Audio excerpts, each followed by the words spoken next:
We are proud to welcome the KiteFoil Elite at the Lake Trounsey, where passion, speed and skills meet and the competition is taken to a higher level. KiteFoil World Series Trounsey, presented by Upper Austria. Welcome to the final day of KiteFoil World Series Trounsey in Austria. We are looking at the big showdown today.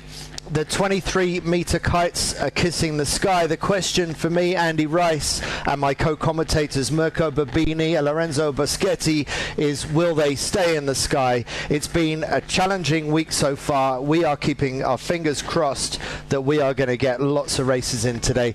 Lorenzo, what's the mood been in the boat park today? Actually, today looks promising. This morning we had some good breeze for increasing the thermal wind here in the lake, so I hope for some good racing today. And Mirko, we saw a challenging day yesterday. What can we expect today? You think we can be more optimistic for today? Yeah, first of all, we have different kind of wind, different direction. It seems to be more closer to the 10 knots, so luckily there's gonna be less swimming activity today. I'm really keep my finger crossed as well to have a great competition, a great regatta soon.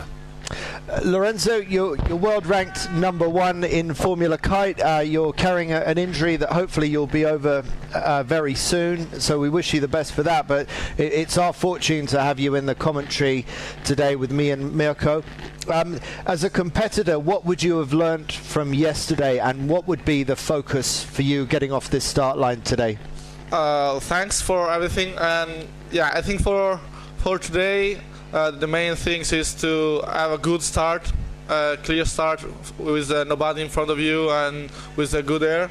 And I think the most important thing is to have the possibility to do an early tack, to go on the right side of the lake.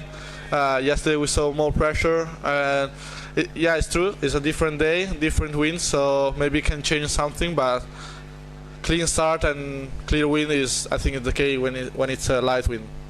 Well, we've got 7 minutes to the start, and we have a total of 58 riders here, 26 nations representing 5 continents. So we've got a real global spread of competition here, and we're going to kick off with the 2 men's groups. They are split into yellow and blue groups, so we're still in qualifying, and then after that we're going to be going to the women's group. All the women are racing in one group.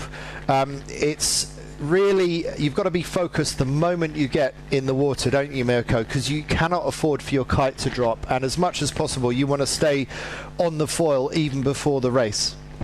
Yes, as we said multiple times, kite foiling is such a high performance thing, and that you are not allowed to do any mistake. So you have to keep foiling, go fast, no mistake.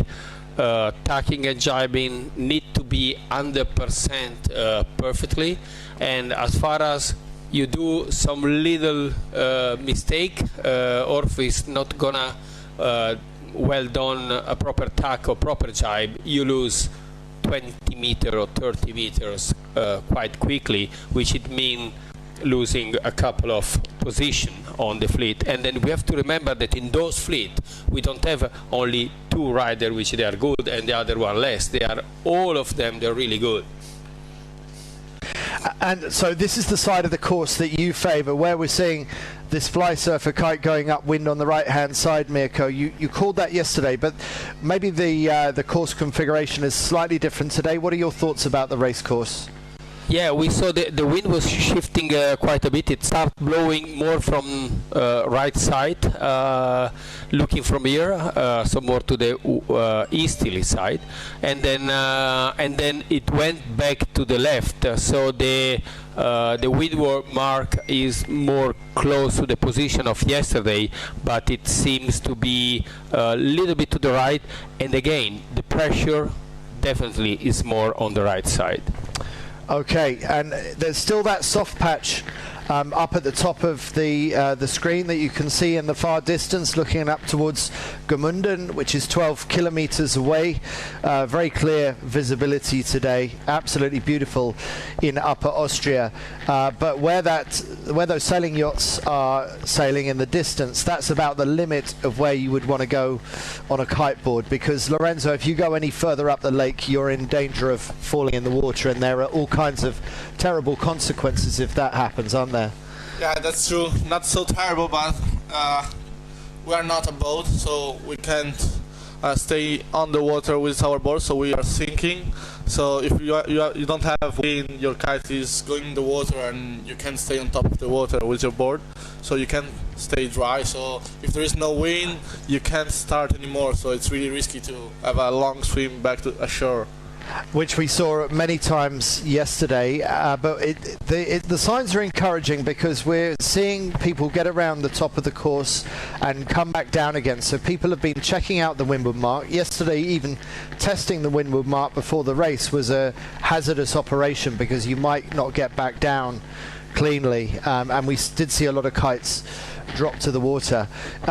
Now, we had just one race completed in the two men's groups and in the women. With the women, it was Julia Damasiewicz from Poland who won, and in the men's groups, on one side it was Martin Dolenk from Croatia, and on the other side it was Guybridge from Great Britain. Mirko, who do you think we can expect to see do well today in these light conditions? You know, every time that you do this this question, I try to be a little bit snaky. I don't really like to say any names.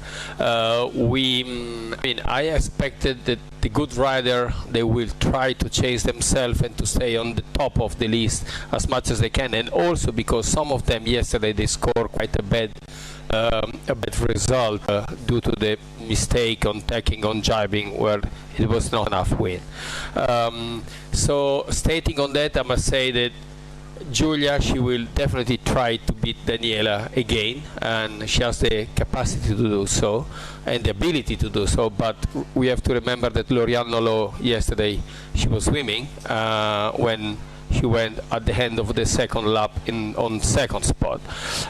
From the boys, I must say that Giannis and Martin, they will try to stay on top of it. They really, they deserve it. They are super fast on those conditions. They are great, but again, Denis Taradin and Connor and Axel or Theo, they will not let them go. So let's see. It's going to be a battle. Huh? Yeah, so we've got some very good riders coming up in yellow group, starting in just over 1 minute 30 from now. Connor Bainbridge, Johan Beckett, Martin Dolenz, Marcus Edegran, Alex Aylen, Daniel Lowe, Jonas Maus, Axel Mazzella, and many others in this fleet. Denis Taradin, you mentioned. Noah Runciman from USA getting better and better. I haven't mentioned all of them, but this is one side of the group that we're looking at here. And Martin Dolenz, so far the Croatian, has looked very strong and very settled in these conditions. But speaking to him, he may have made it look easy from the outside, but he certainly didn't say that it felt easy from where he was on the board yesterday. And Lorenzo, there's a lot of pumping the board involved in these lighter conditions, isn't there? Yeah, and then also we are running on less than a minute to go. Yeah, and you're true. There is a lot of pumping on this super light condition.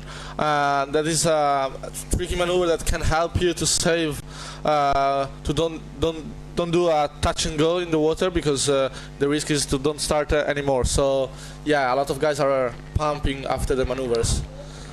So we got 25 seconds to go, and now we see the fleet beginning to line up. Johan Beckett with the red kite amongst the leading group up near the committee boat. If Johan can keep his spot there, then the Danish rider will be in for a very good start and will have great options to tack out to the right hand side if that's what he wants to do. 5 seconds to go. 4, 3, 2, 1. Is it going to be a clean start? Yes, I think it is. Some really fast starts up by the committee boat. Lorenzo, big crash. Angle on the starting line. Was that a attempted port tack start? Yeah. And then So, and another wipeout. What happened there? that was weird. I didn't understand. It seems that he catch something in the water because it just stopped himself. I didn't recognize the first two. Okay. No, this is the second thing. Whoa! That was a kind of a huge front stall, and then when it fold the kite, it catch the line from the one behind. Yeah, that's true. I recognize in the first angle the blue ocean kite was Daniel Low from Malaysia, and now we can see in the top of the fleet Conor Bainbridge with the grey kite F1 and Beckett with the red Flymax. So let's see what's gonna happen on the right side of the course with Axel Mazzella. So Axel, is that Axel with the orange ozone? Yeah, Axel is the one coming on starboard. So that's not worked out for the right-hand side. Mazzella is a long, long way back, and it looks like it's the riders that went out to the left-hand side of the course as they look at it that is going well. Who did we? I think Martin N, who is first, and Denis. So Martin Dolek from Croatia, yet For again sure he's second. up there. And For sure second. so he's second, and we think Dennis Taradin from Cyprus is in the lead. So I can see also Conor Bainbridge in 5th position, windward to everybody, driving now with Theodore Ramcourt in 3rd position. So we can see a huge lead of Martin Dolan on the left side of the footage with Dennis Taradin in the center. Okay, so all settled onto Port Jibe, going down to the bottom of the course. They do 2 laps of this very short course. Yeah. And the leader, as usual, once you get into the lead, it's easier to protect. Yes, now we will definitely recognize better on the leeward mark who is gonna be first. So Martin confirm is leading the fleet, and then Dennis straight behind him, and so they continue on starboard a little bit. So far, center of the course is the one that pay off, not all the way straight to the right side. Axel Mazzella is sitting in 6th, where he went straight to the right side, not so far back, but let's see how he's gonna play the second upwind leg. So Martin Dolek's in the lead. He is first to the front group to tack on to port. Looking very difficult to beat in these conditions. The Croatian looking very, very stable indeed. And already getting to the top end of the course for the second and final time. Very, very fast-paced races. Let's see how he gets through the tack. Dolence is pumping the board like crazy out of the tack to build up to full speed, and Dennis Taradin has almost got back on level terms, but it should be Dolence who's got the better line in towards the windward mark, and Taradin having to push high to get around, which he manages to do, but that hands more distance to Dolenk, with Taradin still pumping the board hard to try and get back up to full speed. So he paid the price for that tighter ley line decision that he made. Yeah, you know, when you are really short on the ley line and to get the windward mark, obvious you would not do an extra tack in front of the fleet, so he pushed quite hard to go all over the wind with the board, but he lose a lot of speed on that. And meanwhile, 3rd, 4th and 5th, they've all done a very early jibe, looking to attack the leaders by coming down the far side of the race course. How will that work for them? It looks like a really nice low line for the 3rd boat at the moment, the 3rd board. Yes, and then you can see from the amazing drone footage how the wind is bending close to the bottom mark, and then you can see there is more wind. They get more speed on the center, and they get the perfect line to the windward mark. So this is Dolenk about to go round the final turning mark. This is the slalom mark where he has to pull a 180-degree jibe around the course.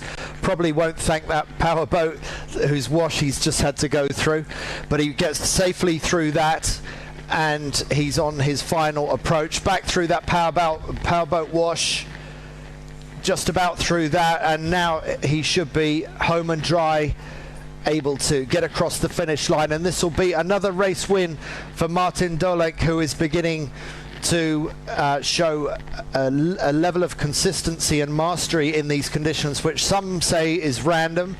And you see a kite in the water. Some people just can't handle these conditions, but Martin Dolek of Croatia is not one of them.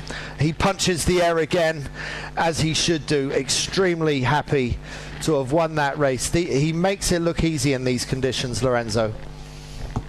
It's not easy, is it? That's true. Martin is really a good rider, and he did perfectly everything. We can see Dennis Tardin and Alexander Helen in 4th position, Conor Bainbridge in 5th, and Axel Mazella with the orange Ozen kite in 6th. And the Danish guy Beckett with the red Flymax, and now Martin Dolan tried to go back ashore to rest after the race. Right, and so great performance by the Croatian. Axel Mazella, he went up the right-hand side of the course. He got out that side very quickly, but Mirko, it didn't work out for the Frenchman, did it? No, not really. I mean, we saw it that he has less speed compared to the other, but it seems the center right is the part. Okay, not long until the next start. We'll go to a quick ad and we'll back to you for the next start.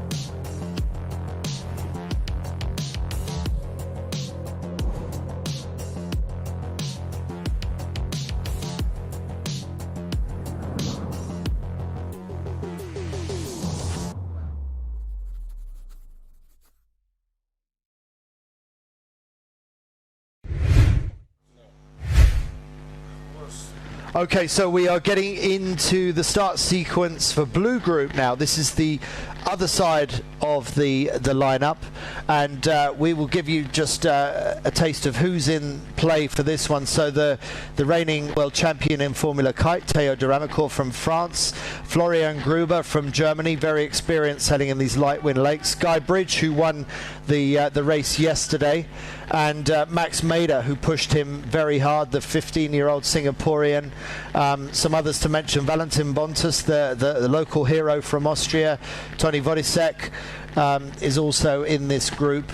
Logan Sutherland from Canada, Wojciech Koska, Tiger Tyson from Antigua, and Carl Mader, the 13-year-old brother of Max Mader. So Guy Bridge won the race by the skin of his teeth from Max Mader. It was a great match race that we saw last time round. We didn't see much of Theo de Ramicourt. Do you think, Mirko, this is time for Theo to show why he's the world champion? I guess so, because usually him is pretty good on light wind. Yesterday was just not kisses by the luck. I guess that today we can see something coming out from his pocket. He will try to do as much as he can. So we are just jump on the last 50 seconds. So less than a minute to go. Let's see for the Blue Fleet what is going to happen. So if you manage to win the committee boat end and you've got a clear lane out to the left-hand side, you get to choose when you tack. That seems to be the winning move. What we saw from the last start, the port tack start, or the early tack out to the right for Axel Mazella, did not work out so well. The riders in Blue Group, with 28 seconds to go, they will be aware of that. They would have watched the previous race. So that's why you see there is so much battling for the left-hand end of your screen. The right-hand end, as they look at it on the start line, that's the committee boat that they're all aiming for, with coming up to 10 seconds to go. And now is the moment of truth. Will it be a clean start? They accelerate. 2, 1, go. It looks like it's going to be a clean start. And up they go. Really busy up the far end. that's confirmed. It is a clear start. Now we're going to see a couple of fly surfers go into an early tack out to the right-hand side. Mirko, who can you identify from here? I couldn't. I could identify, but you see is a white fly surfer, if I'm not mistaken, is Valentin. We don't know, we can't recognize him, so but at least only one, and then now all the other they start to go on the right side as well. So half of the fleet they are trying to hit the lane line on the left side and go all the way to the other side. Now also the last one need to tack. Let's see, it's gonna be interesting now to see on the other side who is gonna be on top of it. So someone at the top left of picture has looks like they're in a very strong position. They just go into attack right now. Will they be able to get across the rest of the group? They are looking very well placed, but have they done enough to get across? Yeah, we have to remember that they are starboard, so they have priority and they don't have to tack anymore, so they don't lose the 30 meter of attack. So now it's gonna be a super close tack, and the up mark we can see Tony Vodicek on the orange board that is starting to tack now, and let's see if it's gonna be first or second. We can see Guy Bridge a little bit leeward from Tony, the guy on the right. They are both pumping because they are under ley line, and let's see, Tony Vodicek in first, Guy Bridge in second, and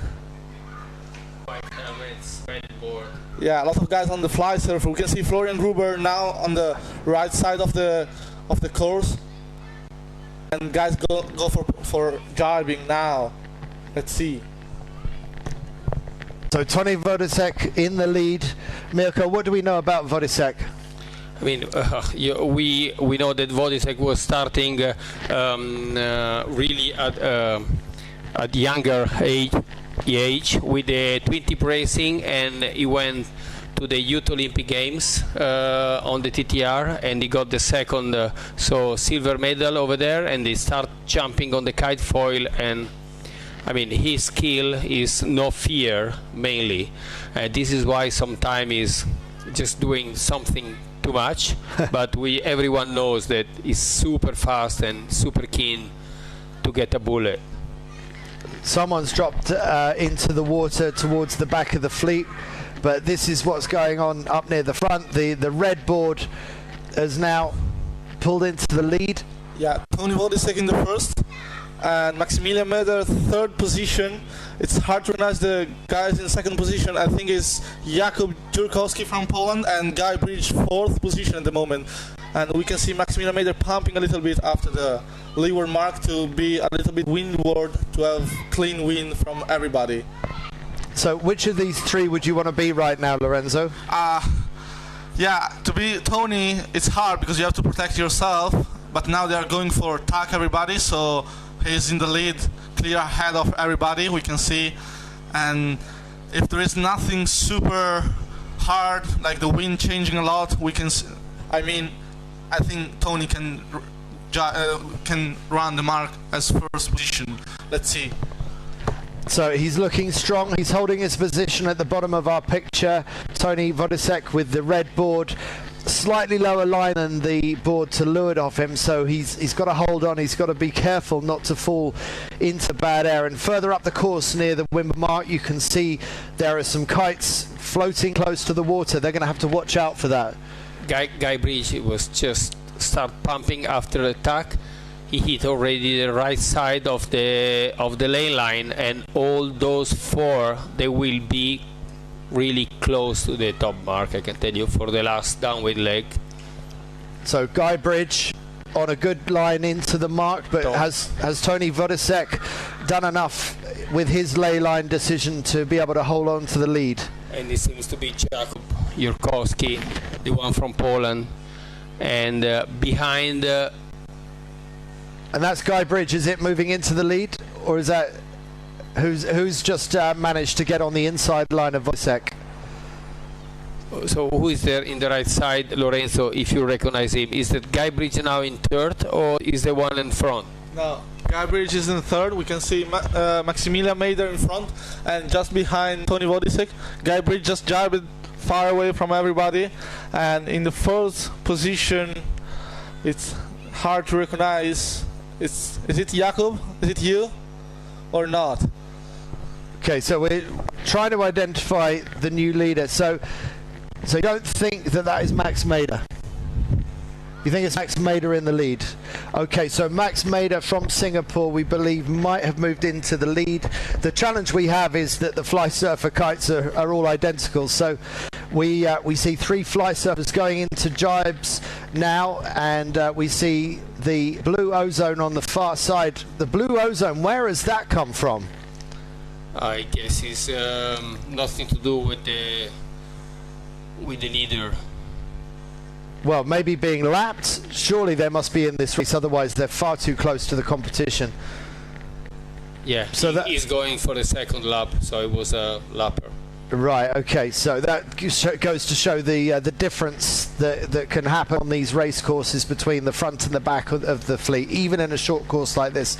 So we think it's Max Mader leading the 15-year-old from Singapore. Just a change to his wake there. It looked like there was a momentary loss of control. Let's see how he gets round the slalom mark.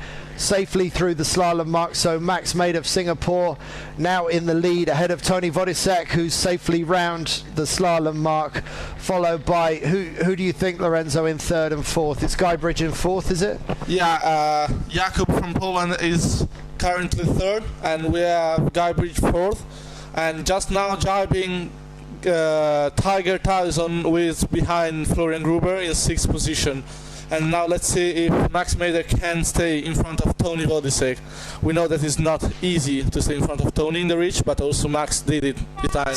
So Max Mader punches the air. He had to come through from behind, and he's done that. The man behind the mask wins this race, the 15-year-old from Singapore, followed by Tony Vodisek coming second, and then Jakub Jurkowski coming across the line in third for Poland, and Guybridge, winner of yesterday, in fourth in that race. So on this side of the draw, that puts Max Mader in the lead, but in the overall lead, after 2 races, it's Croatia's Martin Dolenc with a perfect 1-1 score from the first 2 races, and getting into the top spots, particularly on a short event like we're seeing here with only today's racing remaining, Mirko. That's critical performance from the Croatian, from Martin Dolenc. It could be the difference between winning and losing this competition.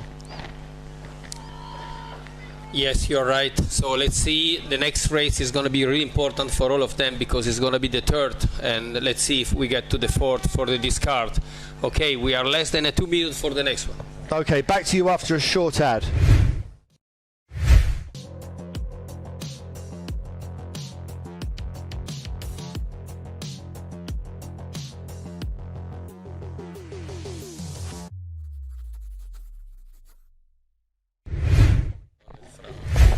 Okay, so now we are into the starting sequence for the women's fleet. This is all the women racing together in one group. And to remind you what happened yesterday, there was a great race going on between Lauriane Nolot of France and Daniela Moroz of USA. But Julia Damasiewicz from Poland, she was in third. She tacked early out to the right-hand side on the second windward leg. That moved her into the lead, and Julia held on for the race win. Meanwhile, on the final tack towards the top mark, Daniela Moroz safely around Lauriane Nolot. She crashed into the water. She couldn't maintain her her ride height through the tack. She dropped into the water and didn't finish the race. Only 6 boards in the women out of 22 riders finished the race yesterday. So after all that controversy, we get into race 2, and let's see who can reset. Let's see who can get their head back in the game. Can Lauriane Nolot make good on her error yesterday at the top of this tricky race course? We've got 24 seconds to go, and the ones to watch, if we look at yesterday, are Damasiewicz from Poland, Moroz from USA, and Nolot from France. But there are 19 other riders with something to say about that. We got a world-class lineup coming in for the final 5 seconds, and they really like this starboard end of the line up near the committee boat. We got a fly surfer sunk in the water, maybe thinking about doing a port tack start, but it's not worked out. So we've got a lot of riders coming off the right-hand end, including Lauriane Nolot with the red and the yellow kite. And down at the bottom of our screen, we've got the orange ozone kite. Mirko, do you know who the orange ozone is? I guess that Lorenzo, who has the orange ozone for sure. That is a hard call. We just see the girl just better away because she was poured. She sunk in the water. Yeah, but we can see well. Lauriane going for the tack now, and we can see Sofia Tommazzoni from Italy in the center of the footage. And yeah, it was Jessie Kaufman with the orange ozone from France. So. Oh, that was bad. Yeah, that's bad because she was third yesterday. She finished third. So let's see what's gonna happen. I think can be Alina Cornelli. I saw her starting at the P9, so could be her. At the bottom of our screen so she's closest to our camera right now, Alina Cornelli from Austria, but up near the front, that's where, up the top of the screen, that's where the battle's going on, and the board's on the far side near the high cliffs. I wonder how they're going to look when they come out of their tacks off those cliffs at the top of our picture. And then you can see how clearly the right side is pay off because they have a better angle and they are almost eating the ley line on the right side. So the fly surfer here in top is really, you have to go more downwind because he went over the ley line, so she has to do more line. Look at the hazard at the top of your screen. If you go too far into those cliffs, you lose the wind, and some of the boards are falling into the water. Meanwhile, at the bottom of our screen, we've got a really tight battle to get round the course in first place. Who can identify? I'll buy a glass of beer for whoever can identify these two. The first one is a Polish girl, and the second one is Ellie Aldrich, and we can see Lauriane Nolot in the yellow and red kite, but we just seen a girl crash in the jar because of no wind. So Lauriane Nolot just passed in 4th position, and I think the girl on top of the screen is Daniela Moros, just jibing now. So the girl in the front is Julia Damasiewicz. Yeah. So we're looking at the same front three as yesterday. Yes, pretty sure that it's Julia Damasiewicz in top because she has the yellow helmet on it. And yes, Daniela and Alina, you said it might be. No, I think the second one is Ellie Aldrich from Great Britain. Yeah. And in 3rd position, Lauriane Nolot with red and yellow kite. Let's see at the leeward mark how it will change because we know that the wind is really tricky here. We can see Daniela Moros windward to Daniela, and Julia is just jibing for the ley line of the leeward mark. Julia pumping really hard at the bottom of our screen, trying to keep that board above the water. She's got a really nice lead, but she is still working like mad to keep that board going above the water, and now she's up to full speed. Yes, and then on the second I was spotting, maybe I'm wrong, but it was a French logo on the bottom of the second board. So let's see if it might be Alexia Fancelli. Well, as far as we can get some closer footage from the second, and then Lauriane, she's just on 3rd, and then Daniela, she got quite a long moment to deal with the last jibe. So Julia Damasiewicz, she did an early tack out in this position yesterday, and that was her race-winning move. This time, Julia is staying very much further over to the left-hand side of the course, and it's a simultaneous tack, and they've got to avoid that kite in the water as well. So how's this going to affect Julia's line going on port tack? She's having to sail a little bit lower than her standard line, but that's okay because she's getting over the top of the 2nd and the 3rd place boards. Yes, let's see. I'm really curious to see. So, just dealing with spotting who is who. Now we think that Julius is in 1st, Heli 2nd, 3rd Lauriane Nolot, 4th Daniela, and 5th Alexia Fancelli. And look how soft. Let's see how far we are. You could just see in that last shot how soft the breeze is just above the windward mark. So picking your moment to tack is going to be absolutely critical. And there are some ripples on the water as well. Lorenzo, every little thing can affect you in these conditions, even a ripple of water. Yeah, everything, like even a little ventilation in this super light condition can affect you with a board, with a board check in the water, or even not a real crash, but something close. So we have Julia Damasiewicz in first. We can see she's starting to go downwind with her personal position, and Ali Aldridge followed by Lorianne Nolo, and just behind we have Daniela Moros from USA. Let's see what's gonna change in this downwind, because we saw many different position changing. I thought Daniela Moros was going for an early jibe there, but no, everyone is sailing towards the middle of the lake, and it's Julia Damasiewicz in the lead, who's driving. Oh, and it looks hazardous for her. She's going to have to pump like mad. Look at her working that board, and that was a tricky moment for Julia. It looks like she's just about managed to keep it together. I can tell you. Oh, who is that who sunk? What a bad moment for Lorianne Nolo. Last leg, last jibe. Really bad. The wind is dropping a little bit.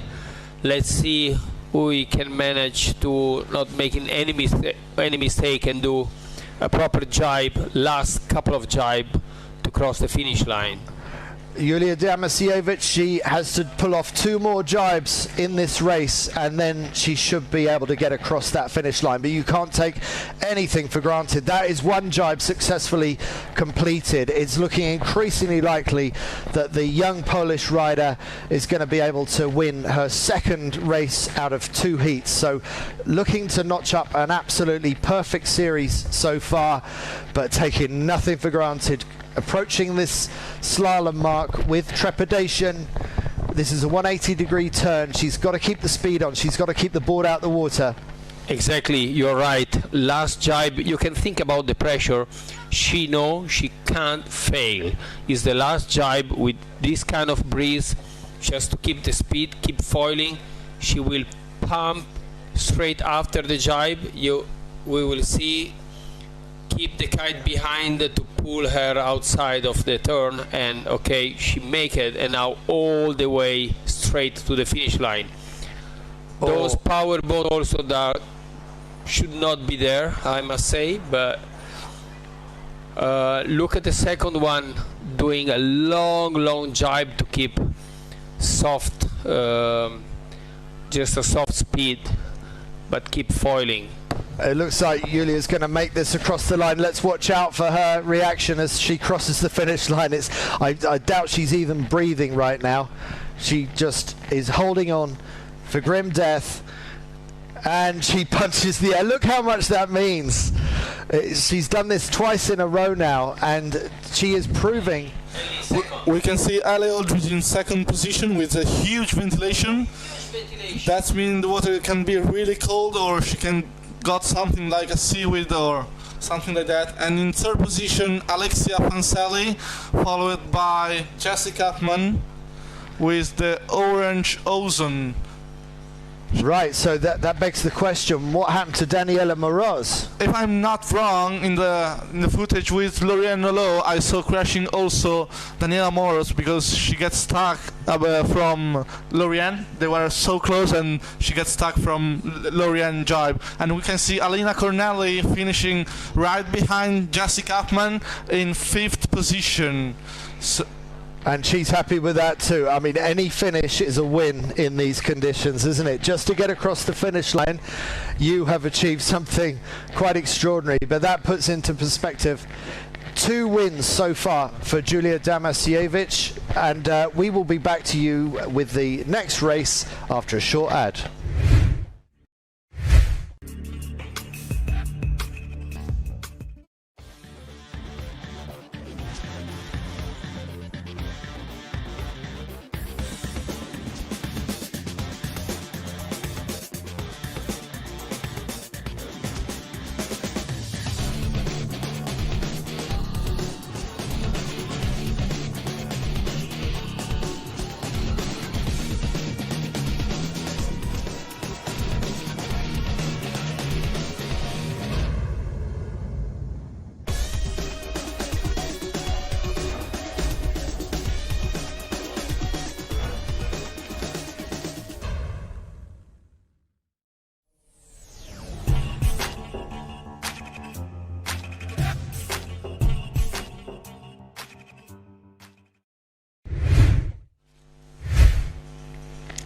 So that's the scene now. Kite's laid out on the ground. We are on a delay. We've managed to get one race in so far this afternoon for each of the three groups, the yellow and the blue groups for the men, and we've just seen a dramatic finish to the women's race as well. Lorenzo, we've got two repeat winners. We've got Martin Dolence. He's now won 2 races. Yulia Damasiewicz, she's won both races in the women's. Now, we know that some riders are really opposed to racing in these conditions. Can we say that it's random, or do we have to admit that when you see repeat winners that there is a skill to making it work? I mean, Andy, there isn't random, lucky or something like that in the sail, even in this super light condition. If one rider can win 2 times in 2 different days with 2 different conditions, super light condition both, so that means that he got skills. So I'm pretty sure that Martin Dolence and Yulia Damasiewicz are really nice in this condition. Give me a go, I'm ready. Congrats to this guy, and let's see for some win. I can see some breeze again pumping up in the upwind mark. So Mirko, you're down on the beach looking for people to talk to after those amazing races. We'll hand over to you. Great challenge, I must say. Okay, here we are with Tiger Tyson, just come ashore. If you can just tell us roughly what Tiger said, that would be useful. And so, Tiger, what happened over there? Yeah, we had some wind filling in gradually, which looked a little bit better than yesterday. So the yellow fleet went off and had a relatively clear race with good wind. And then for me and the blue fleet, we also had it was very light, definitely around 6 knots. There's a little bit of pumping at the top mark, but not too bad, a bit better than yesterday. And yeah, I'm really happy with the way I'm racing, and yeah, my strategies and starts have been pretty spot on. So yeah, I think with this short course, it's all about the starts and keeping clear air. So no mistake, no room for mistake. You got into the finish line. Yeah, exactly. Especially since we've only done 2 races, because the first 2 days was a bit more like a swimming relay race, to be honest. It was like yellow swimming, blue swimming. So yeah, it's nice to finally do some kiting. Okay. Thank you, Tiger. Hopeful to get the 3rd race in our belt. Yeah, thank you, Mirko. So Tiger relieved just to have got some racing done finally. Now the riders are going to need to learn really, really quickly. What can you learn in between races? If you were having a conversation with your coach, or if you were coaching one of these, what lessons would you take out of that? That's a hard question, because there are a lot of things that you can learn every time. So your coach can say to you that you can learn better your tack or your jibe in really light condition, or your strategic skill, or trying to match someone else.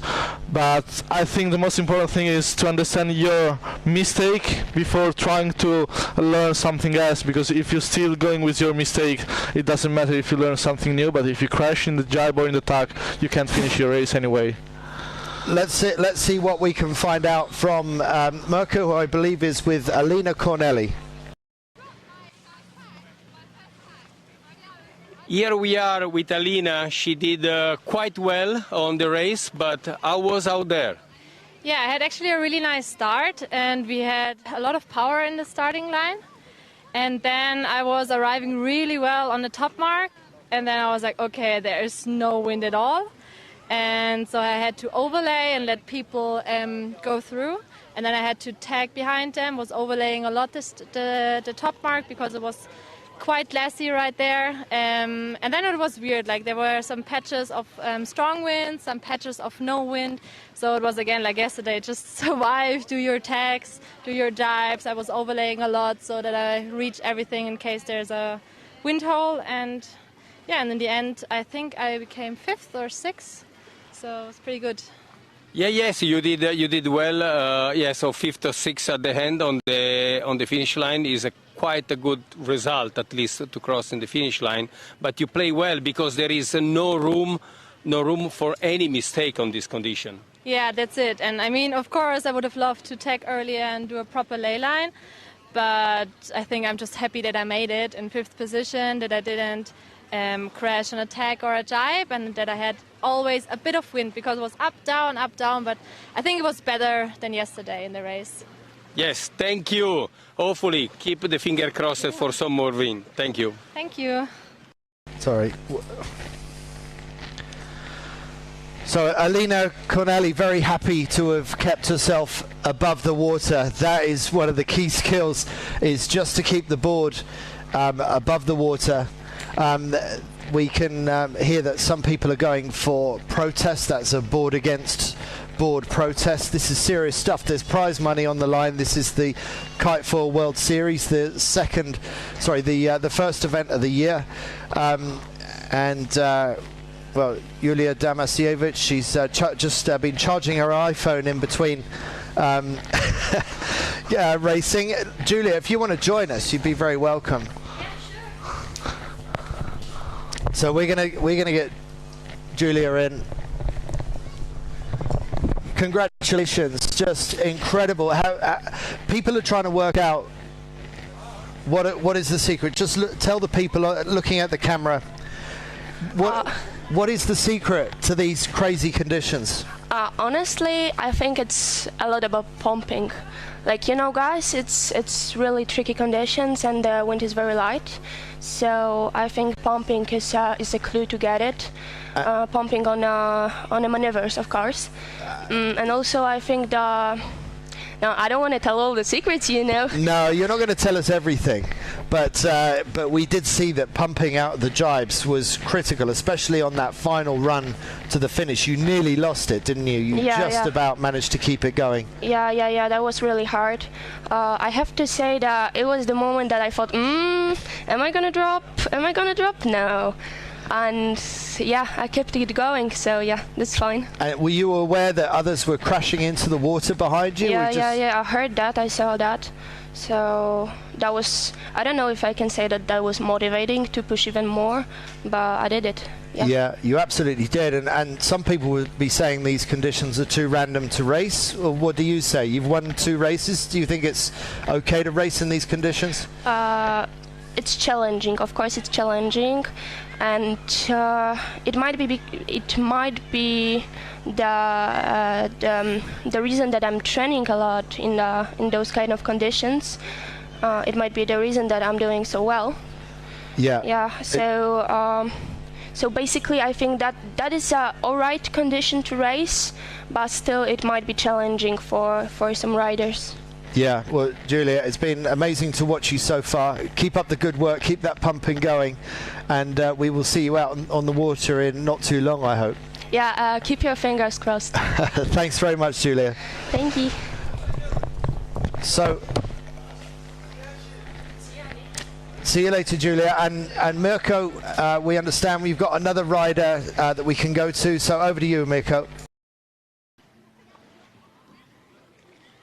Okay, go. Okay, here we are. Yesterday was a long swim day, but today you got to the finish line, right? I did, yeah. Yesterday, unfortunately, I dropped my jibe after the first mark, but today I dropped a tack, but I got back up and I was determined to get through that finish line, and I did it, yeah. So pretty happy, at least. It's really important, at least to end at the end of the race. So it's the second race of all series, so it's going to be really important to score a good result. Yeah, I think because so many people have swum and the results are kind of a bit all over the place because the conditions are really hard. Actually, I think even just finishing a race, it makes a big difference. So yeah, I'm happy I managed to get to the end. Okay, thank you very much and keep the finger crossed. Thank Bye. you. The drone behind.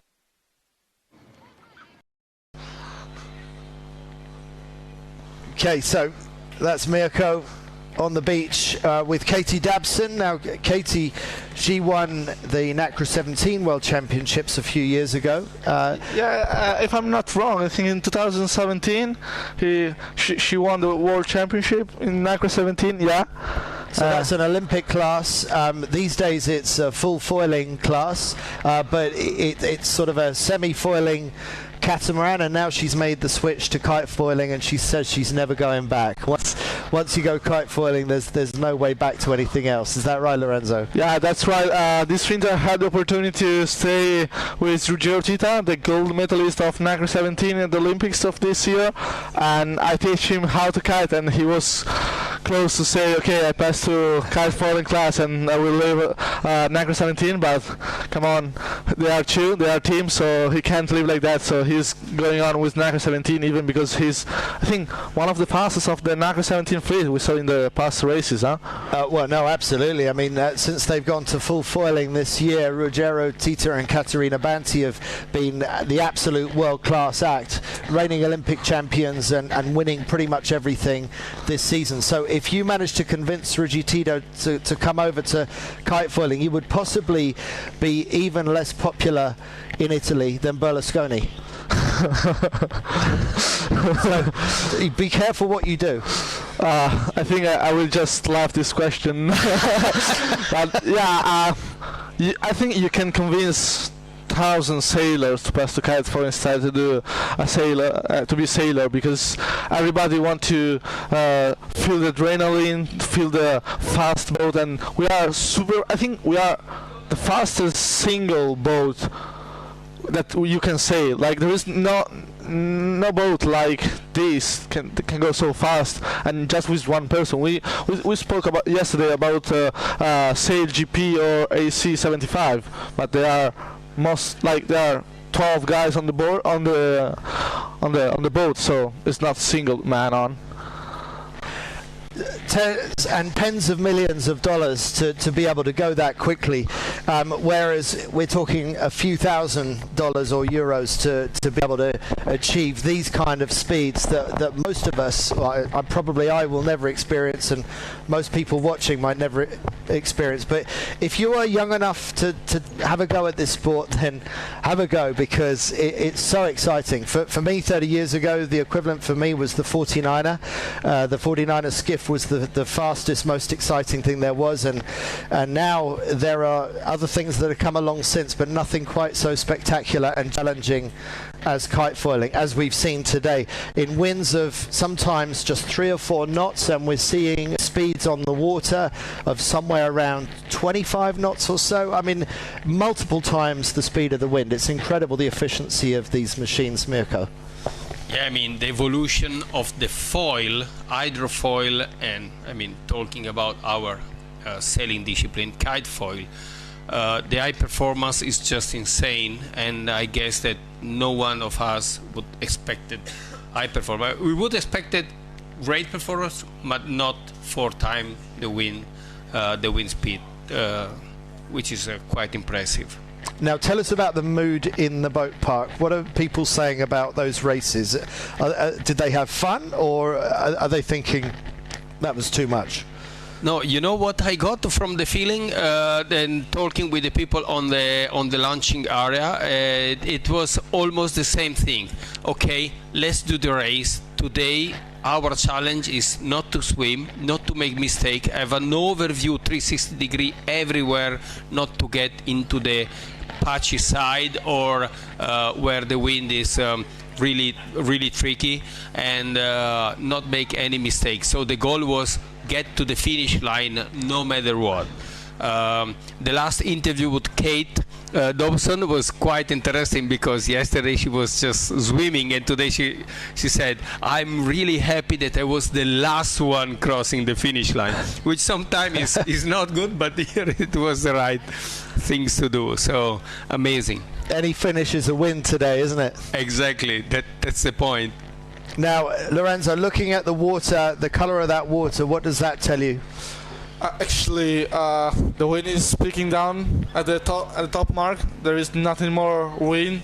The lake is like a glass, so there is no more wind sign on the water. So let's see if the wind will pick up again, or if the race are finished here. I really hope to go back in the water and that the wind can pick up again. Let's take a look at the results and see how the leaderboard stands after 2 races for the men and for the women. So in the men, Martin Dolenc from Croatia, he's won both his races. That's why he's on 2 points. Max Mader, almost perfect, but not quite. The Singaporean sits in second place with Guybridge, winner of yesterday's race, in third, and USA's Marcus Edegren on third, equal with Guybridge. Jakub Jurkowski just came second in that race just now, with Yannis Maus on equal points, the German. Then Conor Bainbridge from GBR and Florian Gruber bringing up the end of the top 8. Yes, amazing the result after just 2 races. So how important would have been to have a good score on the second one. So again, Martin Dolenc just deserved to be on top. Let's have a look on the girl. So, winner of both races so far in the women's division, Julia Damasiewicz from Poland. And in second, on 7 points, equal with Jessie Catman, is Ellie Aldridge, the British rider, and Jessie Catman from France, an equal second.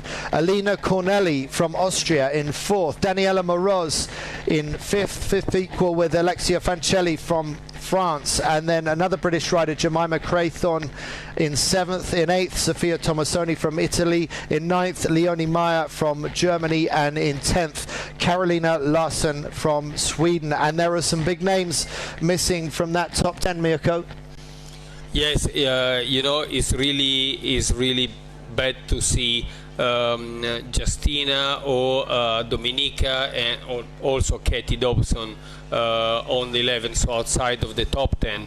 I mean, this second race, and we have to remember that all of them they just scored a 7th place for the RDG yesterday, and unfortunately for Lauriane Nolot didn't help because she scored, I mean, she swam unfortunately today as well. So really bad not to see Lauriane on the top 3, I must say. So we saw Lauriane Nolot fall to the water in that jibe at the top of the course last time round, and Daniela Moroz, I think, hit the water at a similar time, but Moroz managed to pull back and get an 8th place. So somehow Moroz managed to get back out of the water after that jibe that went wrong for her, and managed to get some kind of score out of that. And even Julia Damasiewicz, who won that race, she told us just now just how close she came to falling into the water. So she was hanging by a thread as well. But when you look at those 2 scores of 2 first places, it looks dominant, but really the difference between winning and failing with tiny margins. Back to you in a moment.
So joining us in a moment is Martin Dolenc, winner of the 2 races on his side of the group so far. So yeah, keep it all, Martin. It's up to you.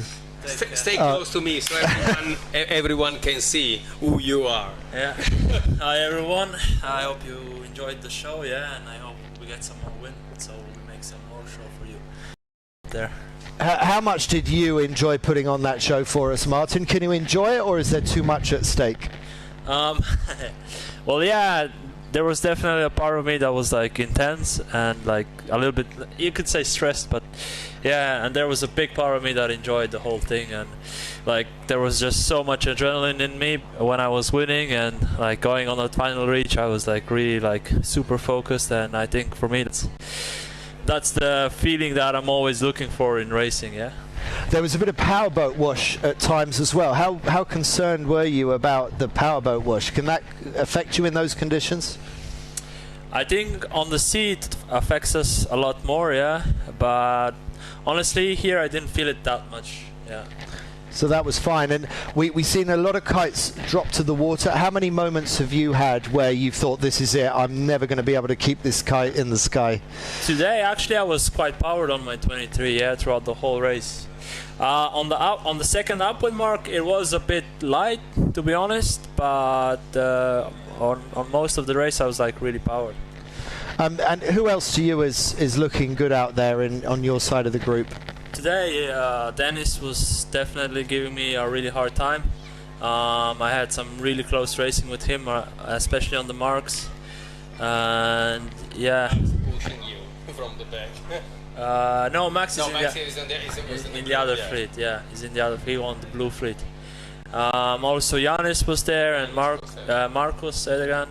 Yeah, that's it. Yeah, but we saw you really well pushing a lot and a lot of spray from your foil, which it means speed. yeah, it was definitely a lot of power in that. Martin, what is the?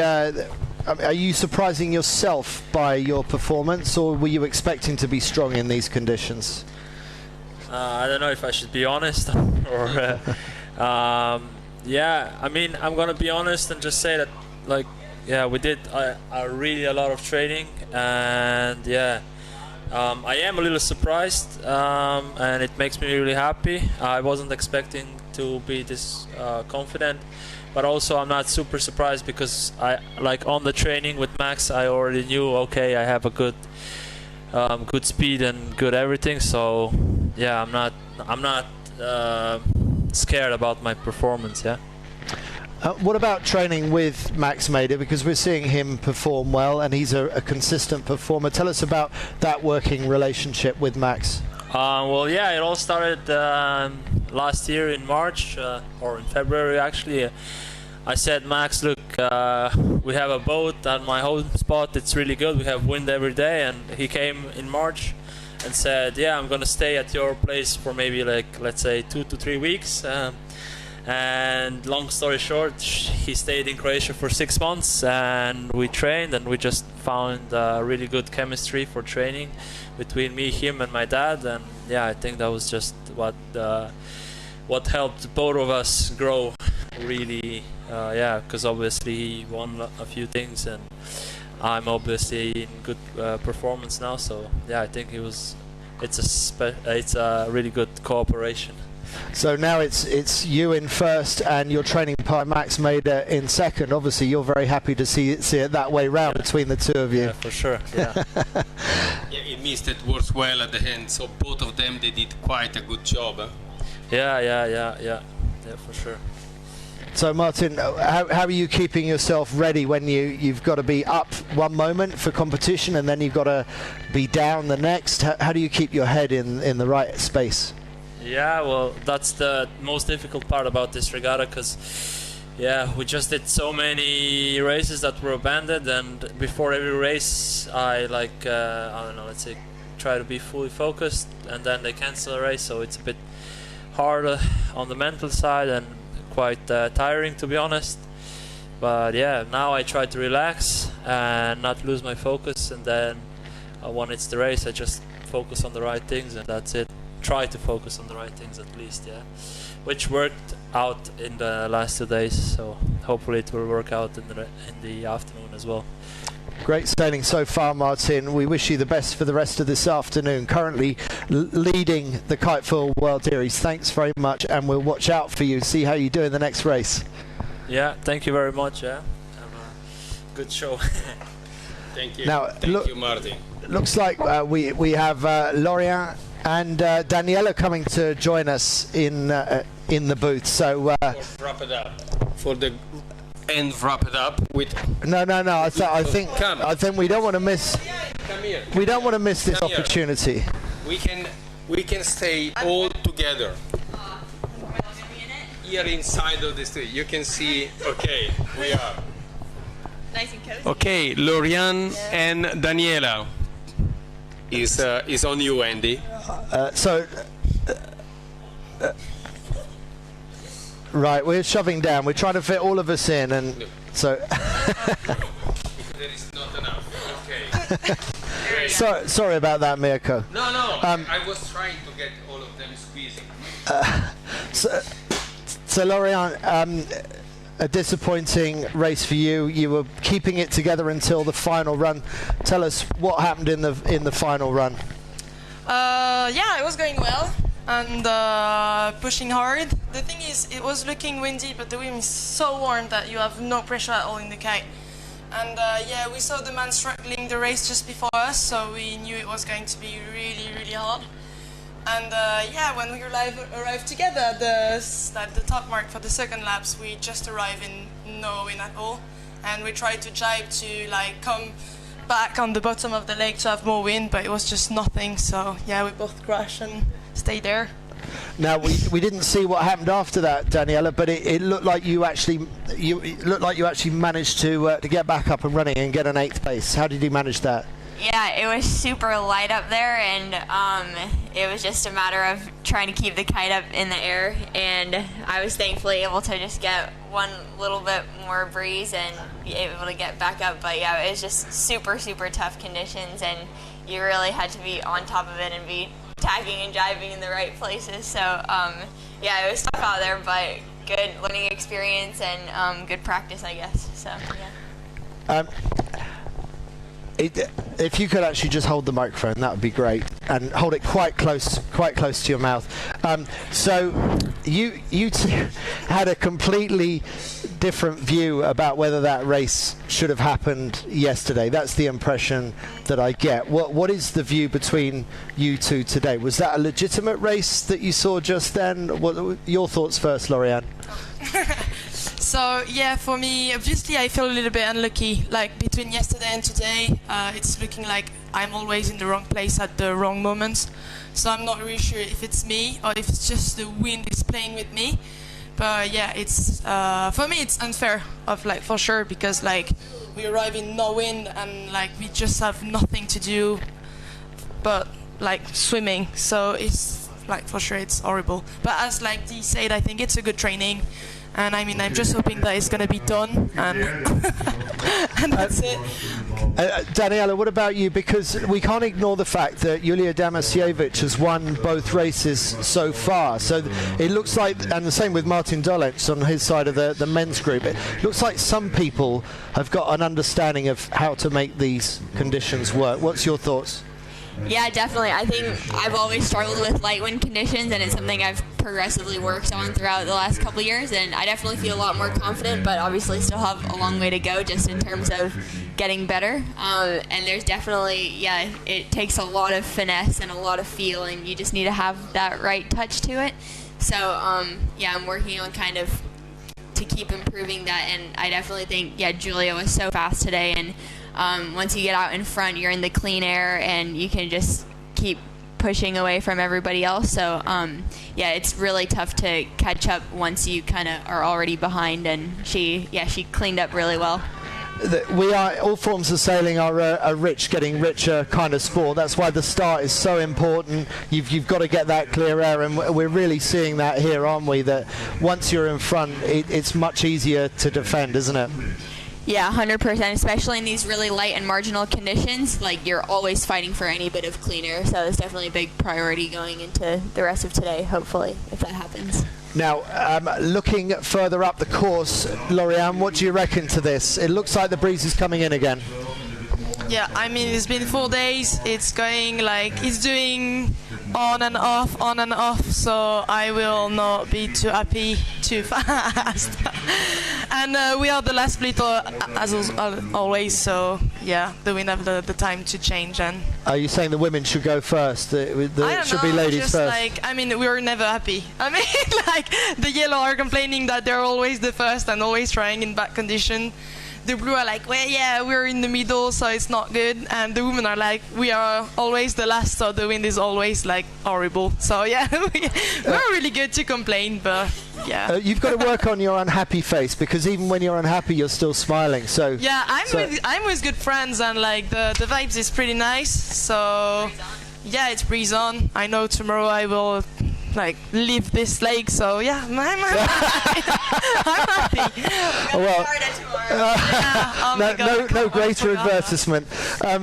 Girls, thank you very much, and I wish you better luck on the tacks and the jibes this afternoon. Increasingly shifted its focus to becoming the leading specialist supplier for flying lines. Top riders like the four-time Formula Kite World Champion Daniela Moroz, Martin Dolens, Theo de Ramcourt and Guy Bridge are among the many athletes who trust Robline's Garda series. Some of the greatest riders use Garda 389 as front lines and Garda 299 as back lines.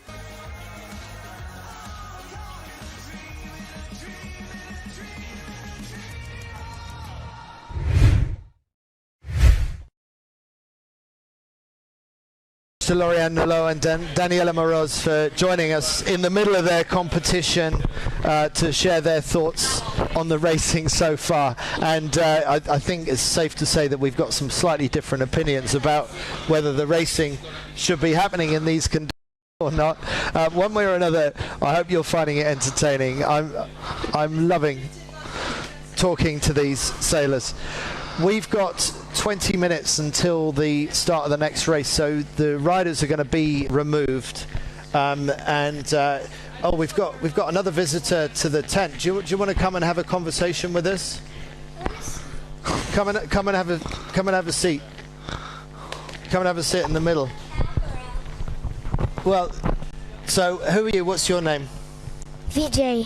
VJ. Yes, my name is VJ. And so look at the camera. Are you a kiteboarder? I am not, but I am going to be.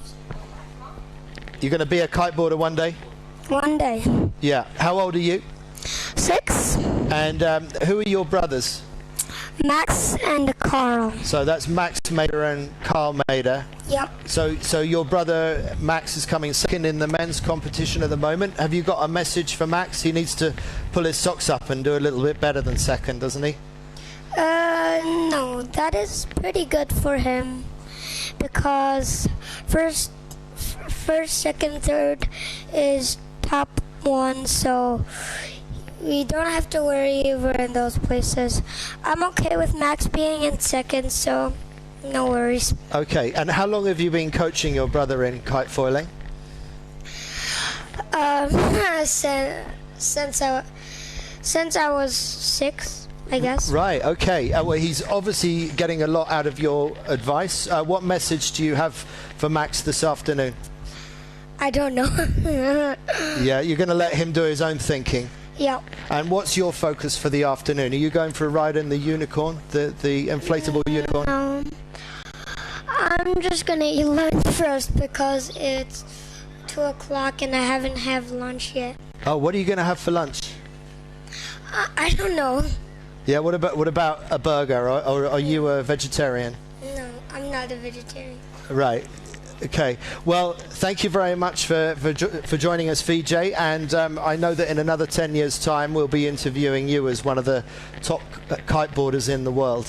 I don't guess so, but we'll see. I've got more confidence in you than you do, but I think you'll be fine. Thank you very much, VJ. Enjoy your lunch and enjoy the water of Transy, because you are always in the water, aren't you? Yes. Yeah. You are. Thank you.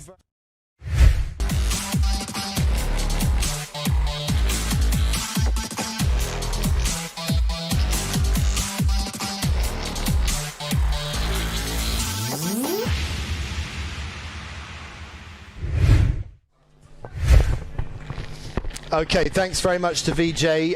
There are 3 brothers in the Mader family, and Max and Carl are both competing in this event, and VJ, the 6-year-old, does coaching in between. So that's the situation on the beach now. They're getting ready for racing. We believe it's just over 15 minutes before the next start. Let's take a look at the highlights from yesterday, because it will help you understand the conversation that we were having just now with Daniela and Lorianne.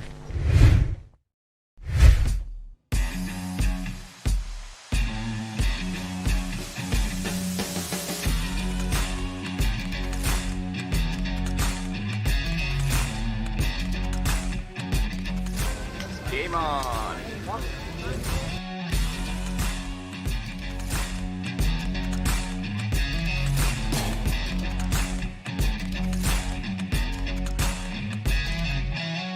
At the beginning, we had some nice winds to run the races, and later it just dropped completely. It was pretty hard to keep going and stand on a foil. I was pumping a lot.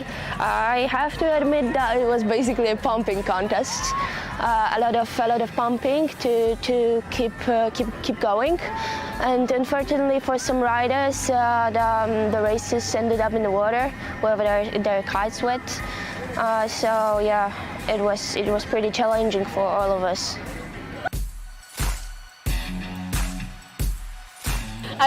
So yeah, yesterday a lot of people came to the beach from the boat rather than foiling into the beach, and it's almost like a walk of shame where you're walking in trying to carry your kite and your foil and it's all dripping wet, and yeah, and if people come in still on the foil, then everyone like cheers and celebrates, so it's quite entertaining, like seeing the different people come back. I think when you drop your kite, you've got two options. One is to pack away straight away, and two is to give it a go. The problem is that if you keep trying to get it back up and you can't, it does slowly fill with water. So then when you do go to pack up, you're going to have a bit more on, and your little roll on your board is going to be a bit more heavy, a bit more tricky. So yeah, from experience, you learn when the point of no return happens and you need to pack up your kite. But yeah, it depends on what the wind's trending really here. Either way. Yeah, true.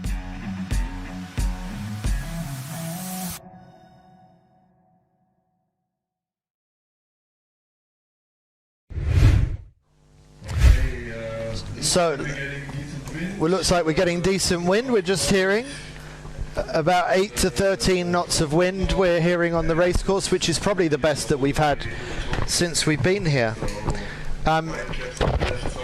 White caps on the left side. We're keeping our fingers crossed. So maybe this will put, I mean, as I said earlier, Lorianne Nolot always seems to have a smile on her face, even when she's not happy about things. Hopefully this will bring a real smile to her face. Lorenzo, what do you reckon to that picture? Is that good kiteable conditions we're looking at now? I think it's the best kiting condition we ever seen this week. It's windy. We just heard about 13-15 knots at the starting line and about 12 at the upping mark.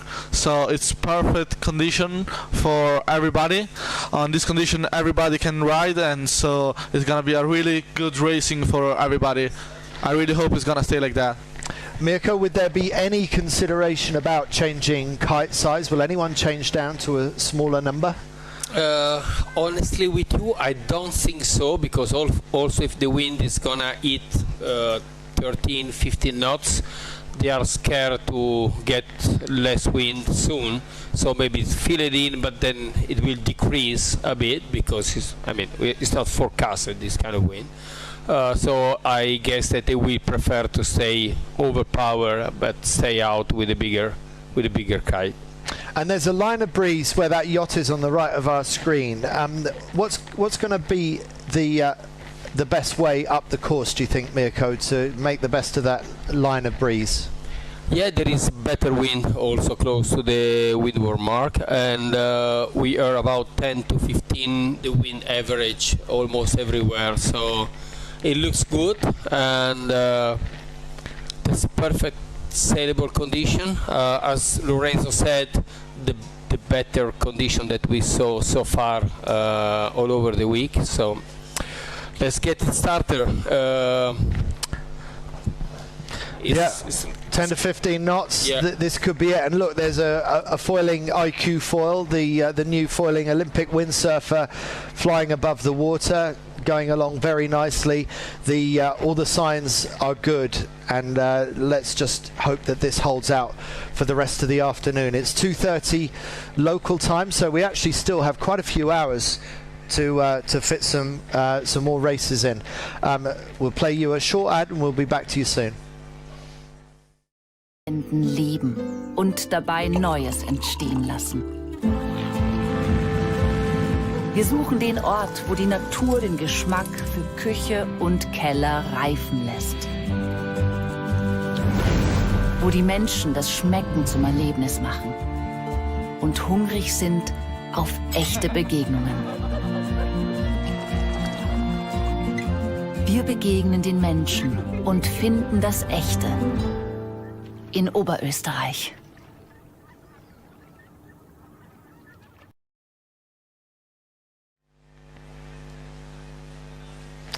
Right, so we're just over 10 minutes to the start of the next race. Kites are going in the sky, and it's time to get ready for this next race. We are just going to play a couple more ads and then we will get into the race sequence for this next start. Back to you soon. Ist nicht allein. Aus dir und mir entsteht ein Wir. Und dieses Wir wirkt hier. Und hier. Und hier. Wir ist stark und selbstbestimmt. Das Spiel, wo füreinander mehr gelingt. Wir geht nachhaltig neue Wege. Wir ist, wo Erfolg beginnt. Wir schafft Nähe. Wir gewinnt. Drum setzt euch ruhig die ganz großen Ziele. Denn was einer nicht schafft, das schaffen viele. Wir macht's möglich. Raiffeisen. Mirko, Upper Austria, where we are, they're very proud of Traunsee, the lake, all the different activities. This is part of the reason why we're here. Now we're seeing this afternoon just how spectacular this lake can be, aren't we? Yeah, this is an amazing place, and you can just have a look on the right side. You can have a look on the right side, on the left side in this beautiful lake. There is stand-up paddling, mountain biking, people hiking from early morning. So many activities, and it's a really great place to spend a vacation here, I guess. It is, and someone who loves this and promotes it more than anybody else is Andreas Murray. Let's hear what Andreas says about Upper Austria. Well, being on the lake, of course, we have many water sports possibilities and indeed sports of all kinds.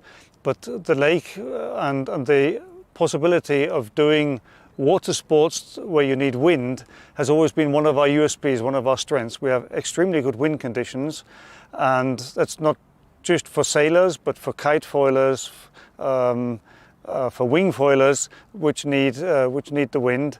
And we've also, in the last few years, always tried to bring new trendy sports, water sports, to the region.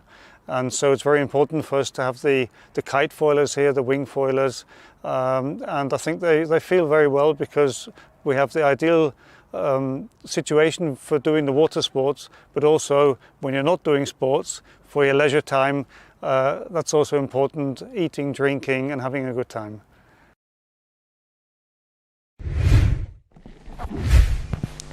So those are the conditions that we see right now in Upper Austria on beautiful Traunsee on a Sunday afternoon. Lots of activity across the water. Keel boats, foiling windsurfers flying across the screen, but of course what we're here to talk about is the KiteFoil World Series. And we're on the final day. We haven't had a lot of racing so far because the conditions haven't been kind to the kite foilers, but we are touching wood, keeping our fingers crossed that we have got an afternoon of wind to help us see out some fast and furious races. And we've got some clear performers like Julia Damasiewicz, who's won both of the women's races so far. Martin Dolenc from Croatia, he was with us in the studio earlier explaining how he's keeping his head in the game, and it's not as easy as he's making it look. He told us that. And his training partner Max Mader from Singapore also doing very well, lying second in the men's division. Mirko, you've had time to think about whether you're going to change kites or not. What are your thoughts now the breeze is up? Yeah, they will not definitely change the kite, as you can see out there, and looking on all the sailing boat activities, there is a little bit more wind on the right side, less wind on the left. When the wind started to feed it in, it was quite consistent on the left. So the decision of all of the riders that we saw here in the front is just to keep their biggest kite in the quiver so far. And tell us about the riders that we're looking at here, 78 and 80. So Alexia Fancelli and Jessie Chapman. Jessie Campman. Chapman. And not really lucky today for her, but Alexia, she scored quite well. I guess that they are really keen to do something well on the next race. So there are Alexia's stats. Bronze medal in the 2018 Formula Kite World, so a very high performer on her day. And joining the conversation on the right-hand side of the picture is Julia Damasiewicz, looking happy. She should do. She's won both the races in the women's division so far. She was also the 2020 Formula Kite European champion, and still very young, winner of the Kitefoiling Youth World Championship last year, and competing at the recent Kitefoiling Youth Worlds in Torre Grande, Sardinia, but she didn't quite live up to her hopes there. She was disappointed not to be able to defend her title, Mirko, but we're seeing her perform at the very highest level here, aren't we?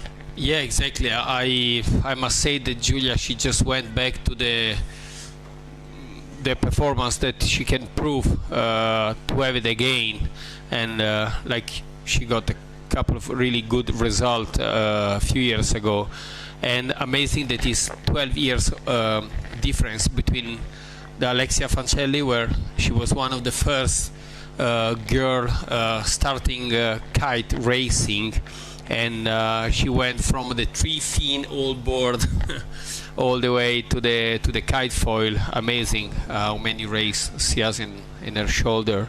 And Julia, pretty young.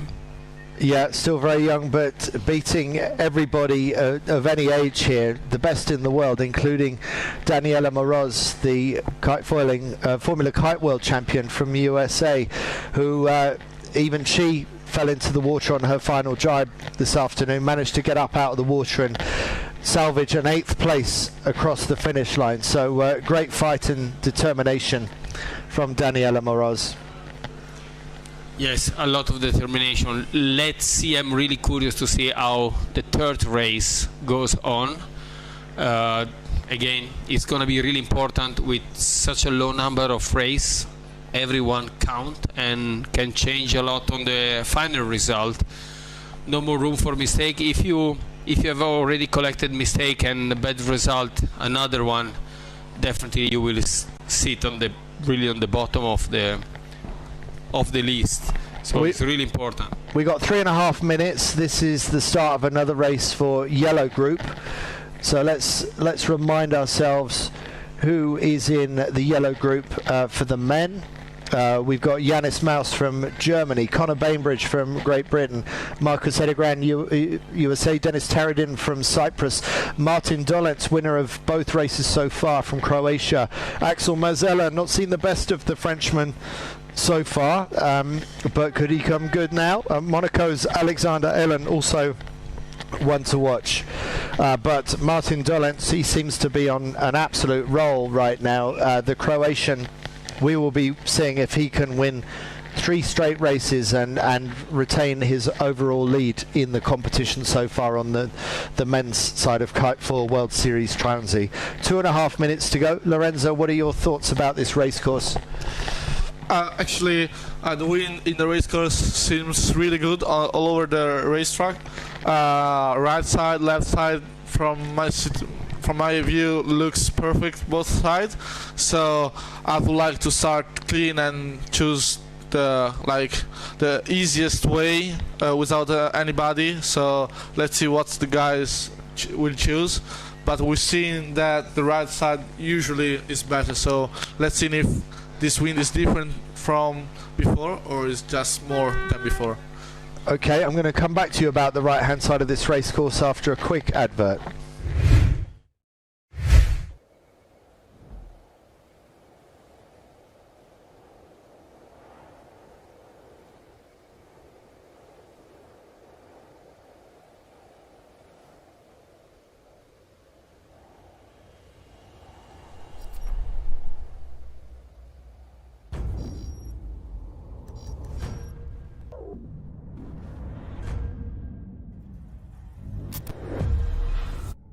Meet the R1 V4, our highest performance Olympic and IKA registered racing machine.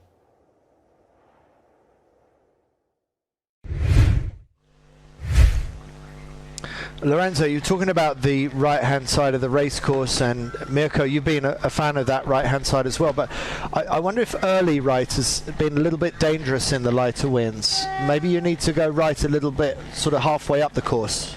Yeah, it was still paying on the right side, but not straight to the right side and not too close to the cliff. So because maybe the windward mark was a little bit more to the center of the lake, so it was better to go on the right side and then straight on the lane line, but still on the right side. Let's see what's going to happen now. 25 seconds to go, and the fleet trying to stay on the foil but not move forwards too much, judging their time on distance as best they can, and they're very close to our commentary area right now. We're seeing them line up with 10 seconds to go, holding back off the line, trying not to go over early, and they don't want that disqualification. 4 seconds, 2, 1, go, and someone's going for the port tack start. Are they going to get away with it? Giannis Mouse, it seems to be him all the way across in front of all the fleet on port. Incredible. So Giannis Mouse, we've just heard, is UFD disqualified. So an amazing start by him, but it was a little bit too good. So all that risk and that danger, Giannis Mouse is going to be disqualified from this race. So unfortunately, we ignore that board up at the top of our screen, and we go instead to the red kite of Johan Beckett, and further down is a Guy Bridge. Guy Bridge just appearing at the bottom of your screen now. So good start by him, but he's going to have to wait for everybody else to tack, including the fly surfer of Conor Bainbridge in the middle of our picture, and a fly surfer also tacking in front of Guy Bridge's line. Yeah, we can easily spot the pink ozone, which is Axel on the pink ozone on the middle of the fleet up to the screen. Okay, so Axel in the hunt, but somebody is really poked out far ahead. This is Giannis Mouse coming back across the fleet on starboard. He doesn't know that he's been disqualified from this race. Giannis Mouse thinks he's having the race of his life as he leads around this windward mark. But we have to ignore Giannis because he was disqualified at start time. So who's this coming round in second? That's hard to know. See Conor Bainbridge and Axel Mazzella in third and fourth position. We can say Martin Dolan in second position in the center of the screen, and yeah, we can see Giannis Mouse in front of everybody, but we know that he is disqualified because he did an early start. And so yeah. Martin Dolan's just somewhere up the front again, having another good race then. Yes, exactly. And I don't recognize if it's Denis Taradin just straight behind Martin. Yeah, it's really bad luck for Giannis Mouse because he was really close. He just make an OCS by almost a few centimeters, I must say. And so the first two around, that's Dennis Taradin in second. And Marcus Edegran is in third. So I think it's Dennis Taradin in first, Martin Doling in second, and Marcus in third. We can see Conor Bainbridge going for the right side of the course, and we can easily see Giannis Mouse in front of everybody, but he is disqualified. So recap: Dennis Taradin, Martin Doling, and Marcus Edegran from USA. Really close race. No one is running away with this right now. Martin Dolenz, winner of the previous two races. He's in the hunt, but so are three other riders, discounting Giannis Mouse. Dolenz and Giannis Mouse going up this side of the course, I think. Yeah, now everyone is going to the right side of the course. Sooner we will see the first one eating the right side of the lane line and start tacking. Exactly, without going too close to the cliff, because now the mark is a little bit more to the center of the lake, luckily. Pumping the board. Yeah, so Dennis is in front now. So difficult rounding for Dennis Taradin, but he got away with it. Yeah, and have a look on Axel Marzella just tacking now and get just straight behind the fly surfer. Dennis Taradin now onto his jibe, onto port jibe. Taradin from Cyprus looking strong, and the breeze holding up really nicely. Not so much pumping of the board required. These kites are looking well powered up, and they're doing close to 30 knots of speed downwind. Lorenzo, what does Dennis Taradin need to do from here? I think he just needs to do no mistake, because Martin Doling is really fast at the moment and the guys behind are even faster, so no mistake and full speed at all. So before the last jibe were Dennis Taradin, Martin Doling, Conor Bainbridge and Marcus Edegran, they swapped the position, but we can see now Martin Doling in the inside of the leeward mark and he's in front of everybody. Now we can see Giannis Mouse in third position and Conor jibing now for the real third position, because we know that Giannis is outside. We can see a great battle for the last mark before the finish line, but Dennis Taradin seems in front of Martin Doling, so it seems like Martin Doling is going not for the bullet this time. So how hard will Martin Doling fight for that third win, or will he just be happy to... Oh, it's going to be close. He went inside to Dennis. So it looks like it's Martin Doling on the attack, but they're close to cavitation and barely maintaining control, but it looks like Dolenz has got over the front of Taradin. Is this going to be three wins in a row for the Croatian? Martin Doling, what a passing maneuver he pulled on the slalom. Oh, it's a wipeout! Exactly, this is what he doesn't need to do. Why go for a bullet when it's just get 2 points in your pocket and would have been perfect? So he got greedy. Martin Doling, he's recovering now, but it could have been a second place. He went for the win and he wiped out, so that handed the win back to Dennis Taradin. So what a dramatic finish we have, and great to see the rest of the fleet coming across the line, and much better conditions for racing. I don't think there can be any complaints about the conditions for that race, as Johan Beckett with the red kite crosses the line. But Martin Doling finally spoils his perfect score. Here's that moment where he wiped out. That crash is not really useful for your mindset, so...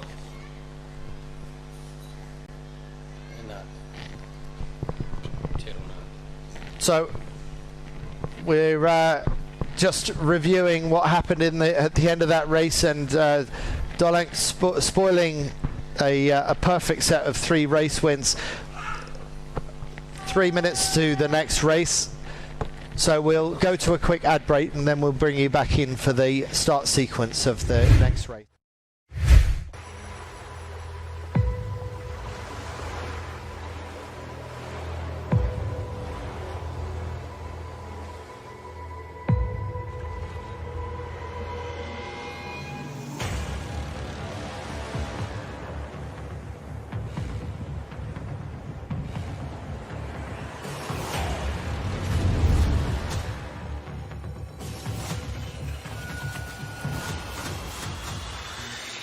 the R5, built to win.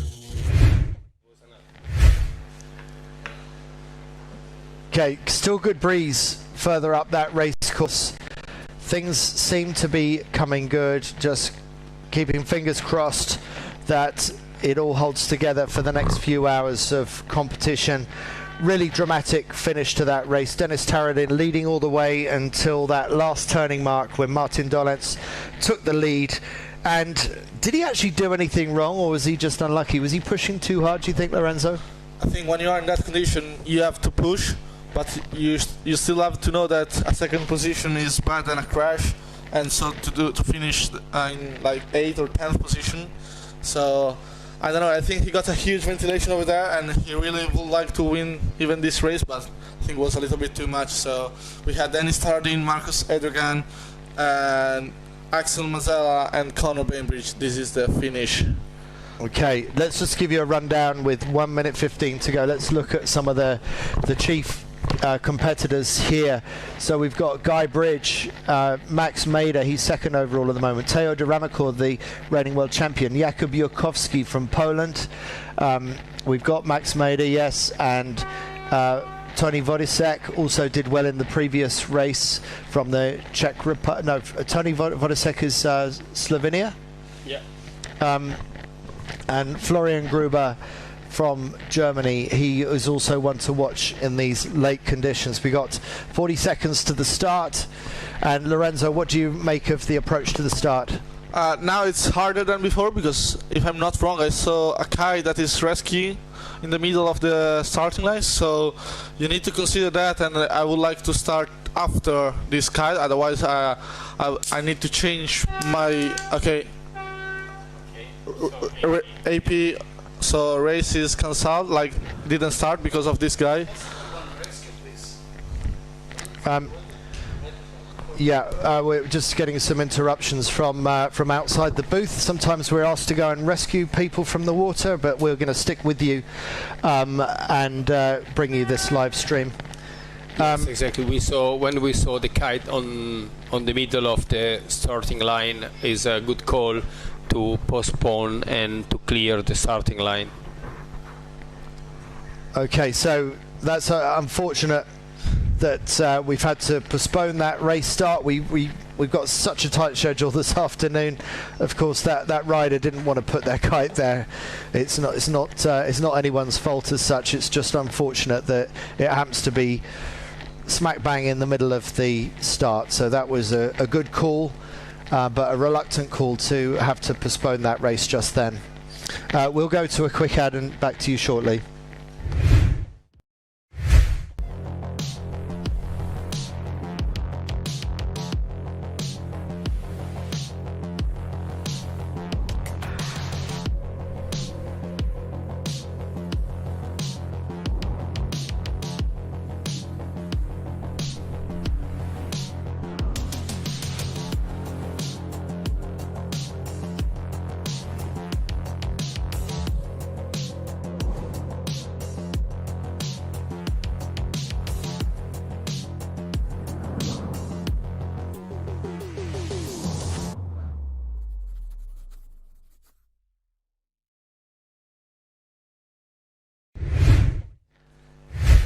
We got 2.5 minutes to the next start, and they're still trying to get that kite clear of the starting area, but we're not hanging around any longer than we need to, and let's hope that rider can get up and running and get their kite out of the water and out of the way of this start that's just about to begin for Blue Group. And we've got some interesting riders in contention in this race. We've got just under 2 minutes to go. That's the 2-minute signal we just heard from the tent from our commentary area just in front of the start. The start area is about 200 meters away from our commentary position. Lorenzo, what can you see across the course conditions wise? Same as before, wind is still okay. Maybe this time seems more powerful on the middle right side of the course, but yeah, we never know, because we saw Then he started in this time. He came in front of everybody with a long left lay line on the upper mark. So let's see what the condition will release this time. And I hope this race gonna be fun like the one before. 1 minute 10 to go, and the riders will be turning round and making their final approach to the start.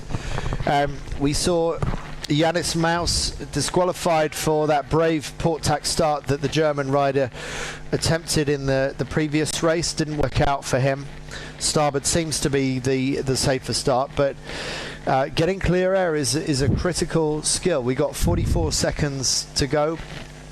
Talk us through it, Mirko. Yes, they are all regrouping on the right side. Try to start as close as possible to the race committee, to have a clear view of the starting line, to avoid any possible over early, and tangle, and to stay over early. It seems that no one is from the port, so everyone trying on starboard. Yeah, it seems that everyone is on starboard now, and so 5 seconds to go. They need to go full speed. No, there is also someone showing from port. Okay, so one make it. This is gonna be messy. One make super close, and the other one just behind all the fleet. So one make it. Let's see if it was clear, and it was in time. A lot of port tack start attempts there, and actually I thought there were going to be some tangle ups, but it seems like the fleet has got away with it. We haven't heard. So someone who's a UFD, I'm just trying to find out.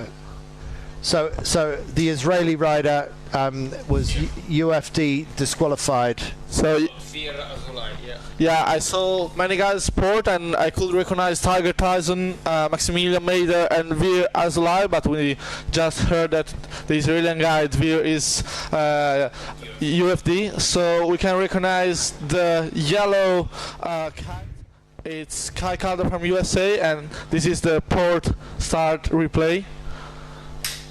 Okay, so that's Veer Azulay on the left of your picture, the most poked out of the port tack starters, but just like Yannis Maus in the previous race, just a little bit too good for the Israeli rider. But now we've got some strong attacks coming from the top of your screen. These are the boards on starboard, and we've got fly surfers on collision course at the moment. Who's going to come out ahead?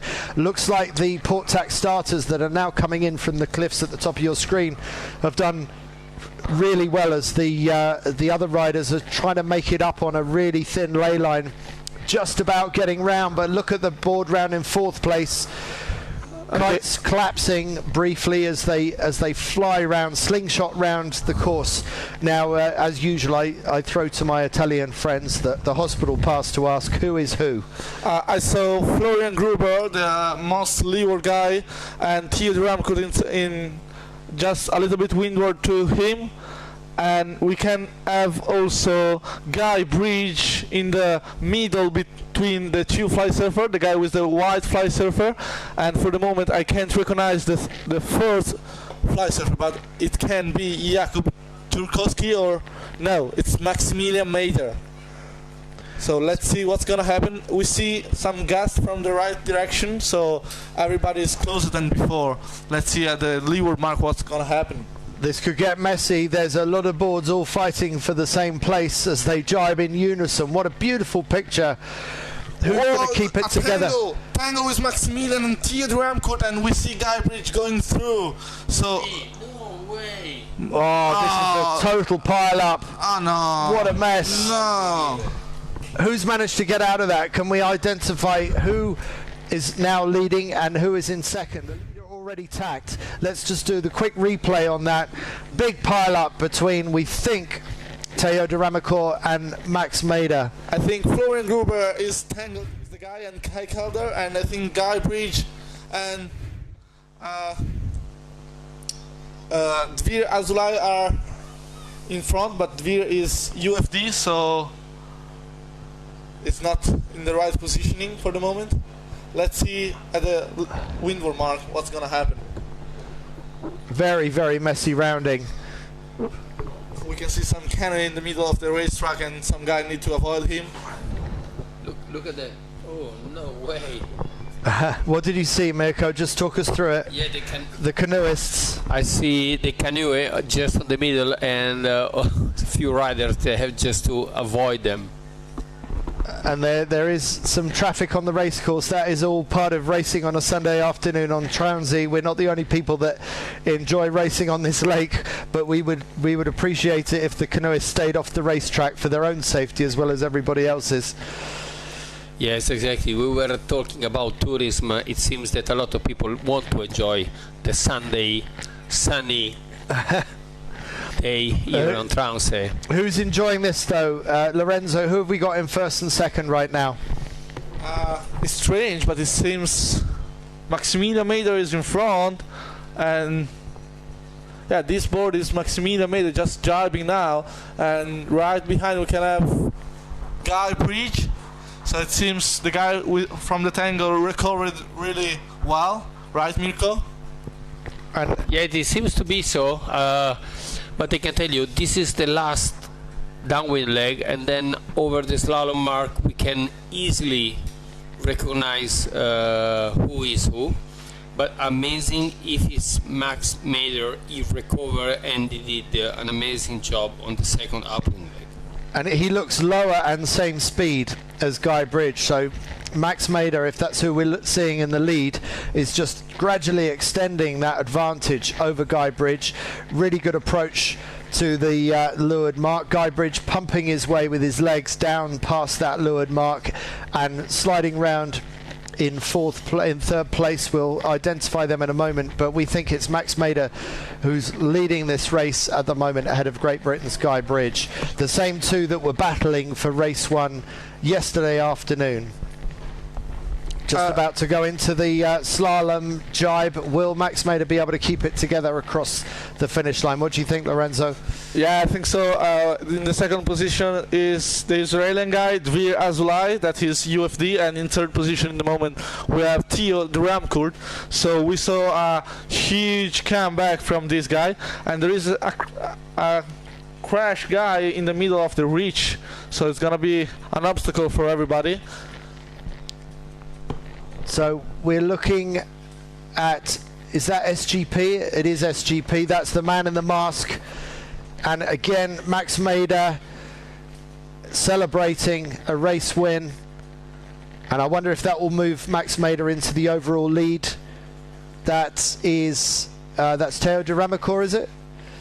That we saw just cross the line? Jakub Jurkowski, we think, also up there in the race. Okay, and we thought that Guy Bridge was somewhere up there, and Dvir Azulai, he was up there as well, but he was disqualified being over the line a little bit too early. So that port tack start, it looks very glamorous. Let's just go back to the highlights of that race, particularly that leeward mark rounding, which was, well, it was a big pile up.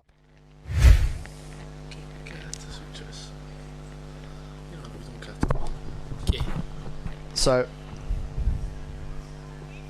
okay, so this was the start. This is when Dvir Azulai went a little bit too early over the line. 4 boards around altogether, but this is the build-up towards an incredible rounding at the bottom when it got very, very messy at the leeward gate. Yes, here it was. There is the first one, just dropped the kite and was like kind of a barrier between the mark and the kite, and it was so close to the mark, no room for anyone not to veer away, not to go around the mark.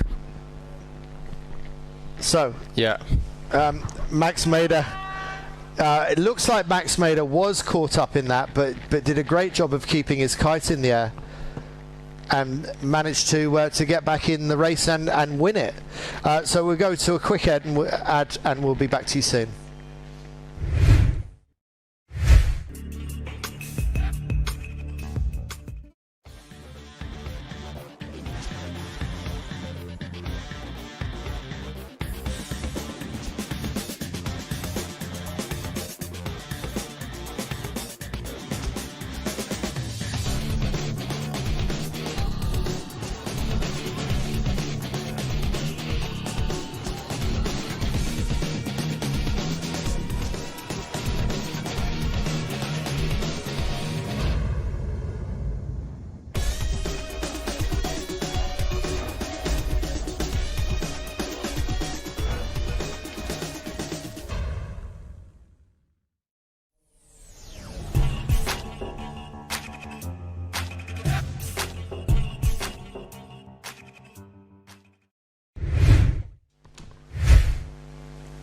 40 seconds to the start of the next race coming up very soon, which is the second race of the afternoon, but actually race 3 of this competition for the women's fleet. We've seen Julia Damasiewicz of Poland win both heats in the women's so far. Will she be able to win a third one? The conditions are different. They're stronger. This will probably make this race more competitive. We've got 15 seconds to go. We've seen the danger of the port tack start. The starboard tack seems to be the safer route. We've got 7, 6, 5, 4, 3, 2, 1. Very busy at the committee boat end of the line. No one else interested. Oh, but there is a port tack starter. So the port tack should be safe, but have they done enough to get across the fleet? If they have, this will be an incredible start. Clear start, and so that is a very impressive start on port tack. And just having to avoid that rib that was in the way of the port tack starter, but now fully back up to speed again. Yeah, really unlucky for this port start girl, that is Leonie Meyer from Germany. She needs to avoid the boat that was rescuing another competitor. Okay, but going out to the right hand side, Mirko, what do you reckon? This is going to work out for Leonie Meyer? Yeah, I guess so, because the right side paid off. We saw before, if they're gonna attack on the right spot with the pressure, it would have been good enough to reach the windward mark as a first. Let's see. It seems now there is more pressure on the center when they approach the right side from the center of the course, because we can see a lot of speed and good angle as well. I hope that Leonie, she will not go too close to the cliff. That's Leonie Meyer going on to starboard tack. Let's see if the German rider can make that port tack start pay. She's the first one onto starboard, first one onto the ley line.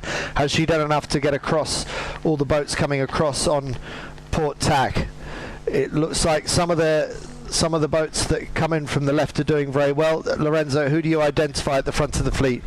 I think the girl on top is Daniela Moros from USA, and we can see one orange guy that is Jessica Kapman from France, and Julia Damasiewicz in second position. And now the position are really tight in the back. We can see Alina Corneli and Leonie Meyer, and all the fleet is really close. So what's gonna happen the leeward mark? So a big lead at the moment for Daniela Moroz of the USA. Very clear water between her and the chasing pack, who are likely going to be slowing each other down. They could be heading for similar leeward mark kind of congestion, whereas Daniela Moroz has a clear run at this leeward mark, and she is only 15 seconds away from rounding and getting onto the upwind leg. So great sailing by the USA sailor going into a jibe. And then Haley Aldrich, it might be the second, just straight behind Daniela Moros. And I was trying to spot a Flymax kite from Lurian, but I don't see it anywhere. That's a good point. Maybe she made a switch of kite for different conditions. Potentially there's a crash on the left of our picture. And are the others going to get round? So there's a crash that's causing a pile up towards the leeward mark. Not as dramatic as we saw with the men just now, but this is all playing into the hands of Daniela Moroz, who is sailing a clean race out in front. Yeah, you're right, Handy. As you said, the race are really tight, and it's really easy to do a mistake. And so, if you did just a mistake, you can crash. As we've seen, Jessica Kappan with the orange O's, she crashed alone, so she lost her third position. So at the moment, we had Daniela Moros in first position and Ali Aldrich in second. So. There's so many obstacles to negotiate on this race. Other kites that are falling to the water, canoeists. There's all kinds of things. You've got to keep your head on a 360 swivel. Yeah, that's true. It's one of the most difficult part of this type of competition, super fast competition. It's really easy to have some obstacle to avoid, so we need to get 360 around the course. Daniela Moroz going around the windward mark for the final time. Is it that Flymax Lurian Nolo, or is she another competitor from the back of the fleet? It's hard to know. We haven't seen that black kite come into contention. Yeah, that's true. So it doesn't seem Lorianne. So we're sure Ali Aldridge is in second position, right behind Daniela Moros. That she's just driving now with a lot of control and super smooth. So with the GoPro on top of her helmet, we're seeing Daniela Moroz. I think that's who we're looking at there, looking very fast and in control, coming in towards the bottom of the course for the final time. But look at the traffic that these riders have to negotiate. The kite in the water, very difficult to get your perfect line down to the bottom of the race course. Daniela Moroz on the approach towards the slalom mark. We saw Martin Dolenc come unstuck in his race as he went round the jibe mark trying to beat Denis Taradin from Cyprus. So we know that nothing, you can't take anything for granted. Daniela Moroz, so far so good for her. If I'm not wrong, I just spotted Lorianne Lowe in third position right behind Ali Aldridge with a 21-meter fly surfer kite. Let's see if I'm not wrong after this Daniela reach. Good breeze for Daniela Moroz. Trying to maintain control with the ventilation that creeps in sometimes, especially in this cold fresh water on Transy. Daniela Moroz looking like she's on the edge of control, but the right side of control as the American rider has at least 200 meters back to the next riders, and she relaxes and looks back and knows that she's won that race. And this is Ellie Aldridge from Great Britain charging for second across the line, putting together a good series, and we believe that behind her it's going to be Lorianne Nolot.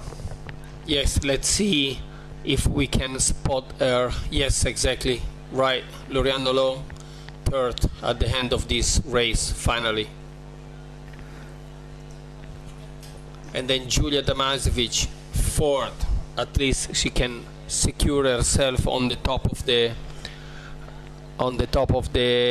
woman fleet, the girl fleet, and Leonie, the one that she start on port at the end, fifth. So good really result great for Leonie Meyer. And here comes the rest of the fleet across the finish line. Back to you after a quick ad break.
Okay, so that was Daniela Moroz winning her race in the women's division. That's the U flag that you can see, the red and white flag on the committee boat. We've got 1 minute 30 to yellow group men's fleet, and this is going to be the fourth race of qualifying. Now, Mirko, 4 races. What happened? What does that mean for this race? This is the end of qualifying, right? Yes, it's going to be the end of the qualifying, and 4 races. It means that if we got the 4 races for all fleet, it's gonna count for the ranking as well, and it's gonna be great. I really hope that the wind stay, and after the qualifying we can also have time to run a medal series as well, so the final. Let's see, we keep our finger crossed. Less than a minute to go, and for the yellow fleet race number 4. So let's remind ourselves of some of the front runners. We've got Yannis Maus of Germany, Conor Bainbridge, Great Britain, Marcus Edegran, USA, Dennis Taradin, winner earlier from Cyprus, Martin Dolek, winner of 2 races so far, and Axel Mazella from France. We haven't seen the best of Mazella yet, but Dennis Taradin, winner of the previous race, Martin Dolek from Croatia, leading this group with 2 race wins. 20 seconds to go. And we've got stronger winds. Will we see a change of leader? Will we see Axel Mazella perform more strongly in this race now that the breeze is up? 9 seconds. 7, 6, 5, 4, 3, 2, 1. We got a port tack start. We got 2 port tackers that we can see and screen. Will they make it across? Very close. Whoa! There's going to be a protest. No, it's not working out well. They've had to tack off, and whoa, that has not worked out at all well. High risk, super high risk, I must say. And looks like that board is going to take a penalty turn. Whoever that was. It was Marcus Edegran. It was Marcus Edegran just doing a penalty turn because he just figured out to avoid any possibility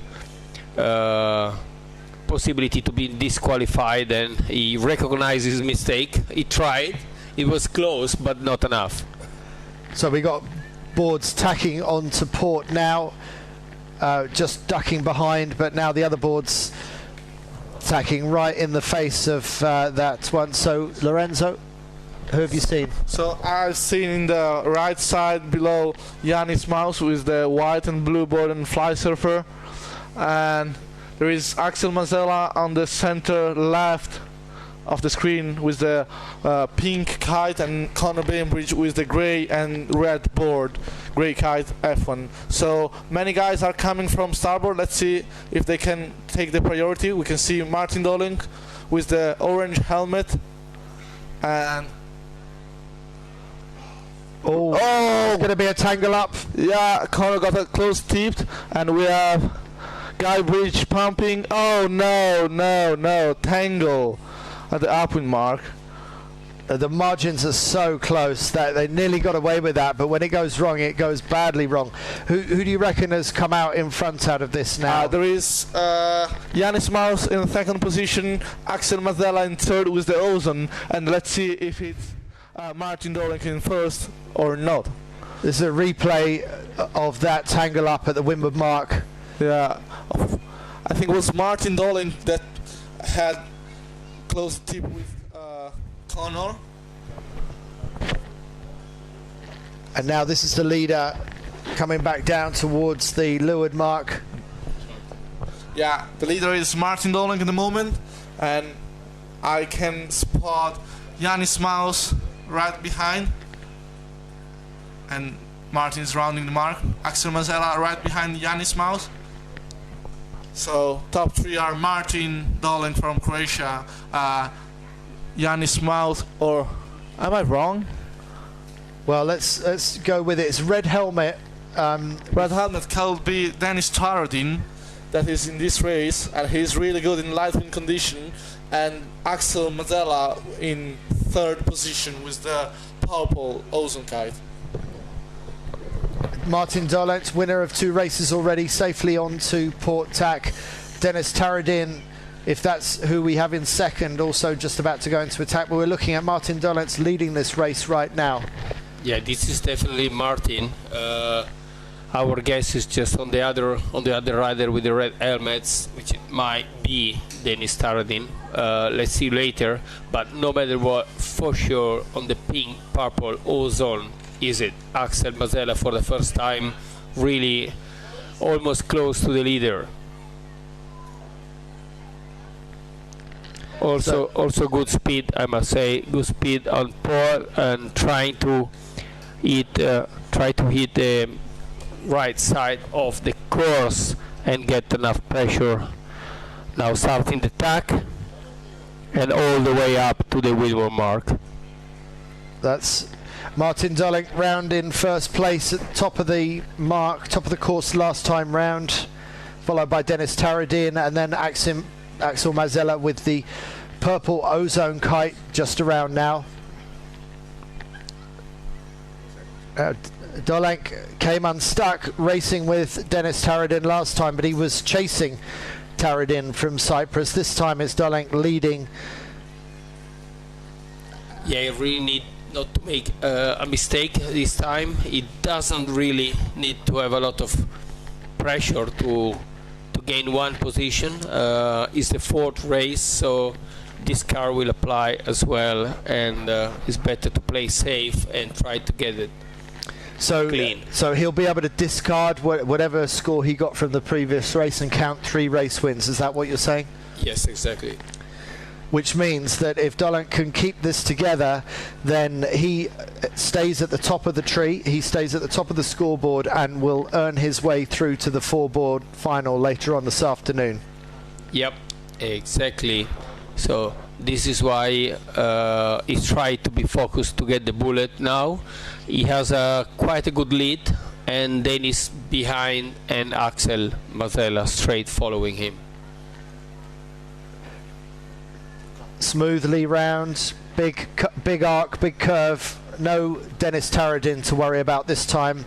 He can take his own smooth path around the slalom course, and that's Taradin going around being chased by Mazella, who looks like he's trying to get round the inside of Taradin.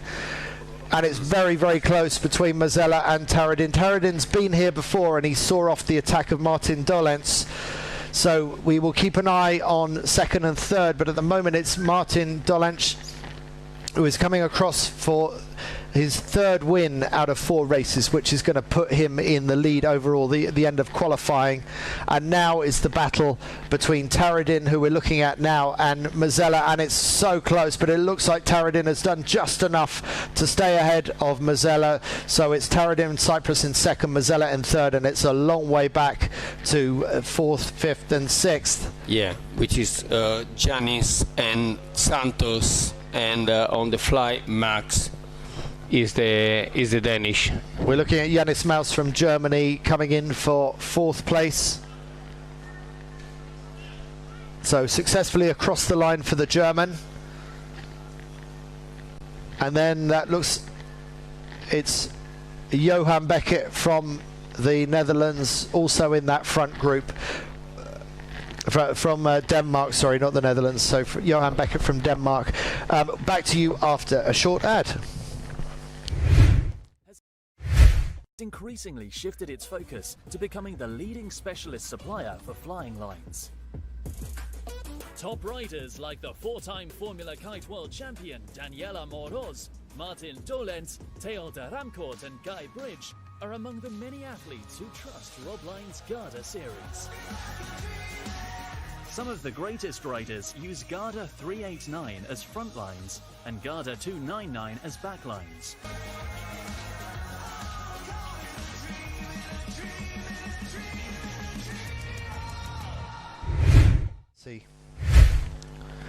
So we got less than 3 minutes to the start of the next race. This is going to be the 4th and final qualifying race for Blue Group in the men. 2 minutes 15 to go. Lorenzo, we've seen a couple of pile-ups in the last 2 races. Is there time for protests to take place? How does that happen? I think that time is the time to do some protest, because when you are in the top position and someone do not a fair play with you, I think it's right to do a protest.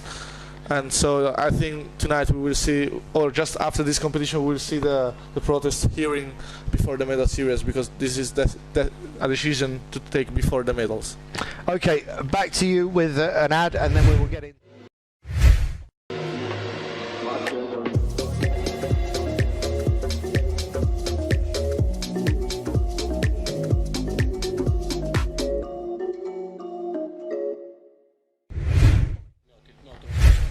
Finiscono 1 minute 20 to the start. This is going to be Blue Group final.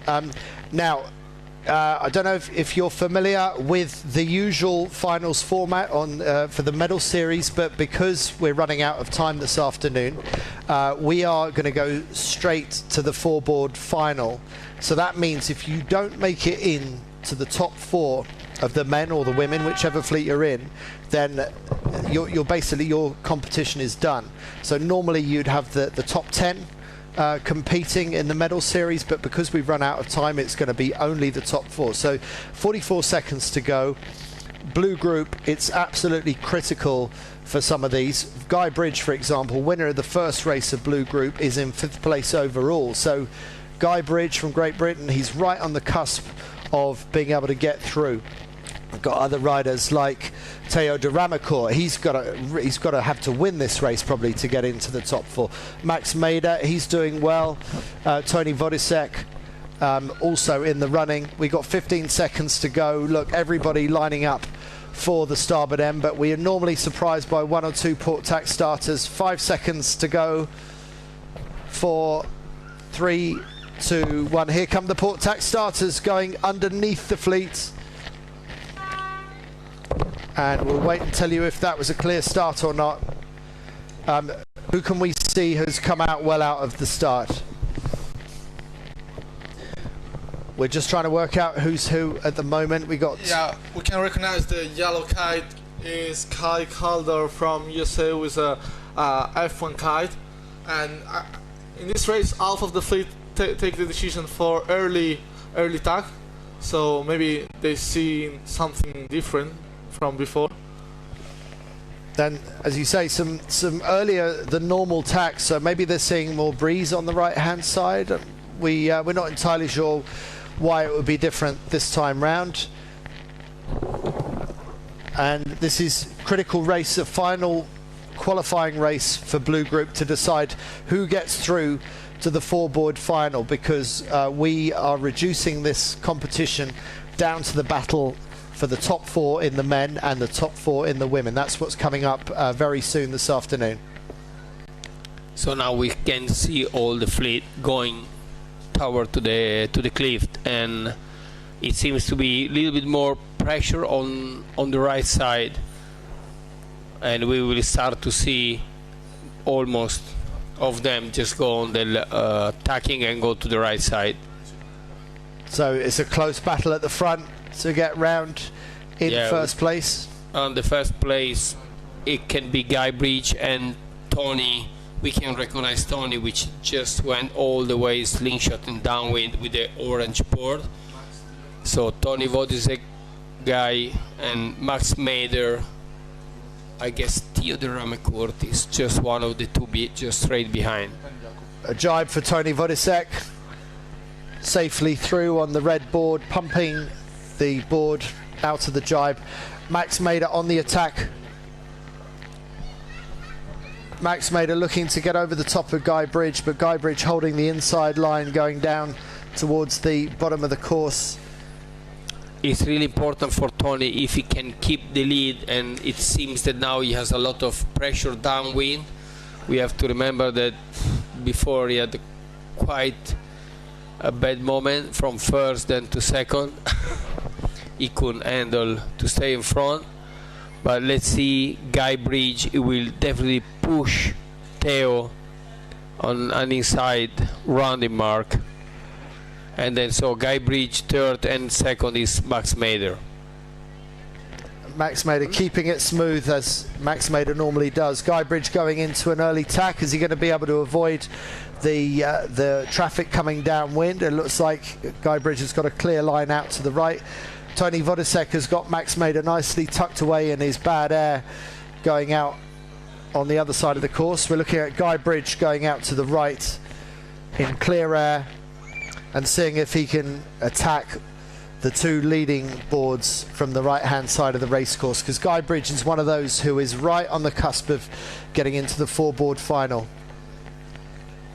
So we have on the right side bottom Max Mader, on the middle is Tony Vodisek, and all the way to the left Guy Bridges. So let's see who is gonna make it for first. 3 different tactics, 3 different line, 3 different decision. someone must pick it up the best one. Let's see. So Guy Bridge attack, but it seems to be quite far away from Tony and Max Mader, which they're just tacking and be ready to rounding the top mark. So Tony first.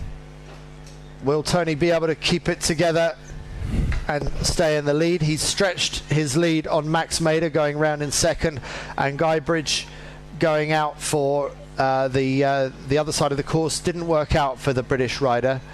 Vodisek completes his jibe, pumps the board out of the jibe. I think Maximilian Mader make a fake jibe just to make Tony jibe. So we've seen Tony jibe, but Maximilian just put again the kite low and went all to the left side of the race course. I think he was thinking it was better to find the split. So let's see if at the final of this race Tony will be again in the lead. He's pumping because of no wind. Maybe he's under ley line. Let's see who gain more. Super close. Oh, whoa! Max Mader, he's had a crash. He's up and running again. So Max Mader saves second place, but he's probably now lost his opportunity to attack Tony Vodisek for the lead of this race. Yeah, and then what we can see from the drone before the race area start to be quite patchy like before. So again, tactics is really important to avoid any kind of tricky part of the course, and to have your kite touching the water, which is something that you don't do it. Tony Vodisek sailing really well, his red board flying across the water to the finish. This is the final men's qualifying race before we find out which four go through to the winner takes all final later on this afternoon. Really impressive by him. Max Mader recovers from that crash to come across the line in second place. That probably puts him in second overall, and safely through to the final. And Guybridge, has that third place been enough to get him into the final? It probably has. Probably has, and Theodor Amecourt just straight behind, and Jacob following him.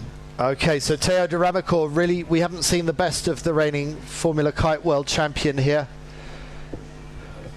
Quickly go to an ad, and then we'll update you after that. Ist nicht allein.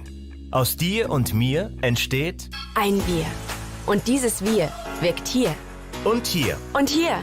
Wir ist stark und selbstbestimmt. Das Spiel, wo füreinander mehr gelingt. Wir geht nachhaltig neue Wege. Wir ist, wo Erfolg beginnt. Wir schafft Nähe. Wir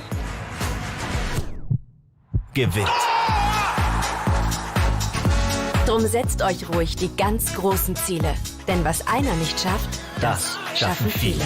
Wir macht's möglich. Raiffeisen.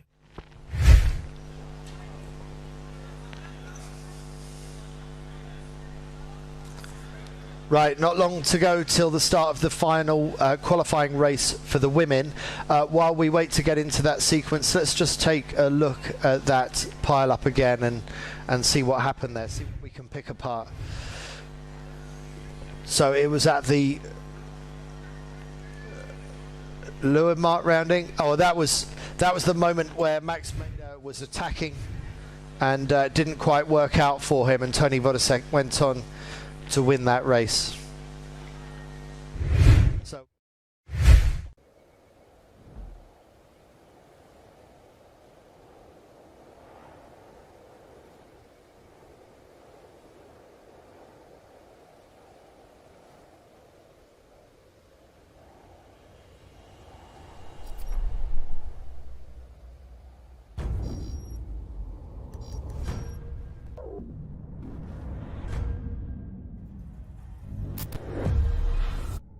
Meet the R1 V4, our highest performance Olympic and IKA registered racing machine.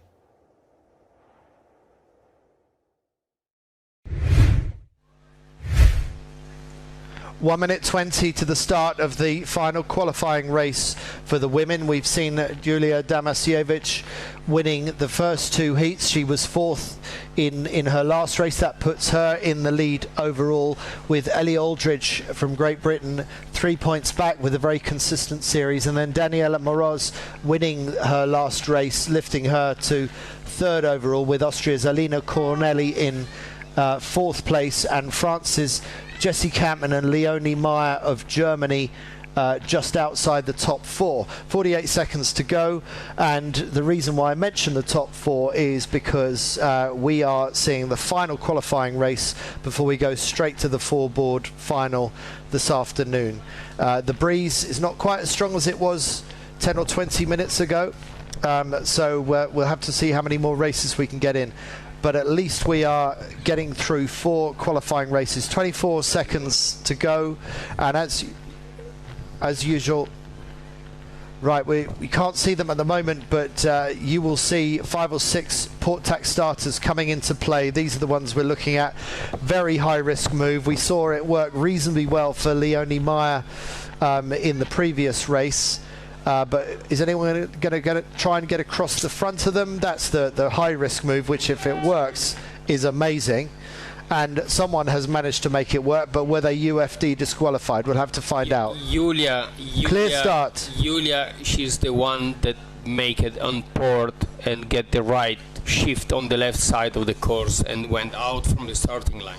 Amazing. Well, amazing execution by Julia Damasiewicz. I guess she's got a discard in hand. That's one way of looking at it, and so she had nothing to lose. And Julia Damasiewicz at the top of your picture on the left has pulled off an absolute peach of a start. Yes, exactly, absolutely. She took the risk, but she was the only one coming on port, not going really slow. All the others, they couldn't make it because they were a little bit slower than the others, so they could not go through in front of the fleet. Just a replay of the start, and look at the execution of Julia Damasiewicz, easily crossing the starboard tackers and now rewarded with a good lead going up towards the top of the race course. At least that's what I expect to see, and that's what we do see with the Polish rider with clear water between her and the rest of the fleet. So when that high risk maneuver works out, boy does it work out. Yeah, for sure it's gonna lead the fleet. I'm really curious to see where Daniela and Lorian and Heli they are standing just behind, because we can see a pack of fly surfer, 5 of them close each other. So let's see behind Julia who is gonna round in Mark. So that's a fly surfer going round, is it? And that could be Lorian Nolot? No, the one on the F1. Oh, the F1, sorry. Is Heli. That's Ellie Aldridge. Yeah. Okay, from Great Britain. So Ellie in second. So we actually have first and second in this race are also first and second overall in the overall standings. So that's going to put Julia Damasiewicz and Ellie Aldridge even further ahead in the overall standings as things look at the moment in this race. But of course, there's plenty of race left here, and things could change dramatically, as we often see.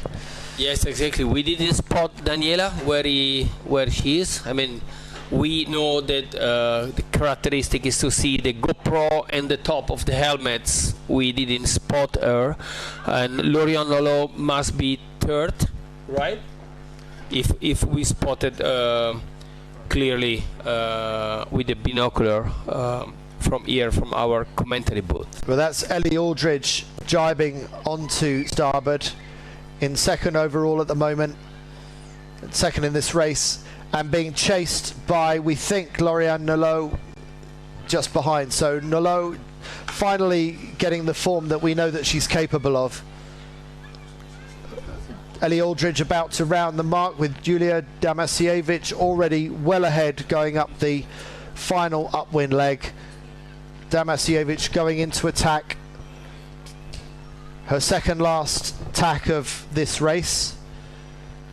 And during the rounding mark we spotted well the board, so we can say that the third is Justina Kitchen from New Zealand, and Alina Corneli on fourth on the rounding, on the bottom rounding mark, and Lorian fifth.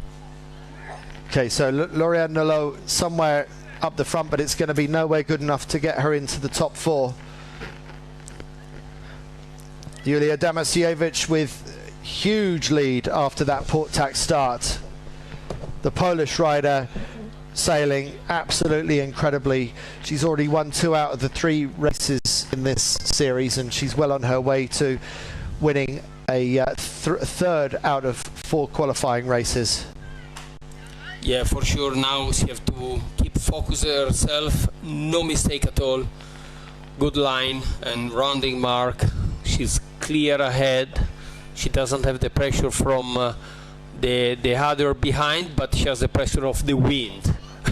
Just following the right one and not making any mistake on the patchy side of the course. Julia Damasiewicz going fast, looking strong, and right now looking untouchable, but it is soft conditions up the top end of the race course, so you can't take anything for granted. Ellie Aldridge going around in second for Great Britain, second overall in the series so far as well, so consolidating second place. Julia Damasiewicz having to pump her way out of that jibe and safely onto port jibe, coming down towards the bottom of the course final time. Yeah, you can see handy behind how they start to be really low, the wind pressure on the higher part of the lake. I guess that we will get all the girl fleet on the finish line in time, hopefully, and keep the finger crossed to get enough wind for the final. It would be amazing. It would. We really hope that we get to see the 4-board final later on this afternoon, but look how Ellie Aldridge has closed the gap on Julia Damasiewicz. Unless that's a back marker. I mistook that. Yeah. So Damasiewicz has a clear lead ahead of Ellie Aldridge in second. I think this is Ellie Aldridge we're seeing come down in second place right now. Yeah. Yes, it's Ellie.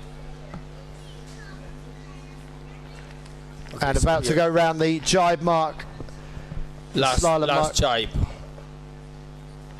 Oh, it's a slow one. It's looking a little bit sketchy, but has Julia Damasiewicz done enough? Yes, she's getting back up to full speed again, and she just needs to hold it together for the next 20 seconds or so, and she will be safely across the line. In fact, her scores have been so good, her discard is going to be a 4th place anyway, so there's not that much at stake. She's just head and shoulders above the rest of the women's fleet in Transi this week. Yeah, so we are looking into Julia finish line crossing. Let's see what she's gonna do. Again, she's pushing. She knows that the third bullet is gonna be really important. Ellie is second, and we spotted Leonie Meyer on third, Justina Kitchen from New Zealand on fourth, and the last jibing slalomer, Loriano Lot on fifth. Great consistent performance by Ellie Aldridge, second across the line, consolidating second overall in the series. So great sailing by Great Britain.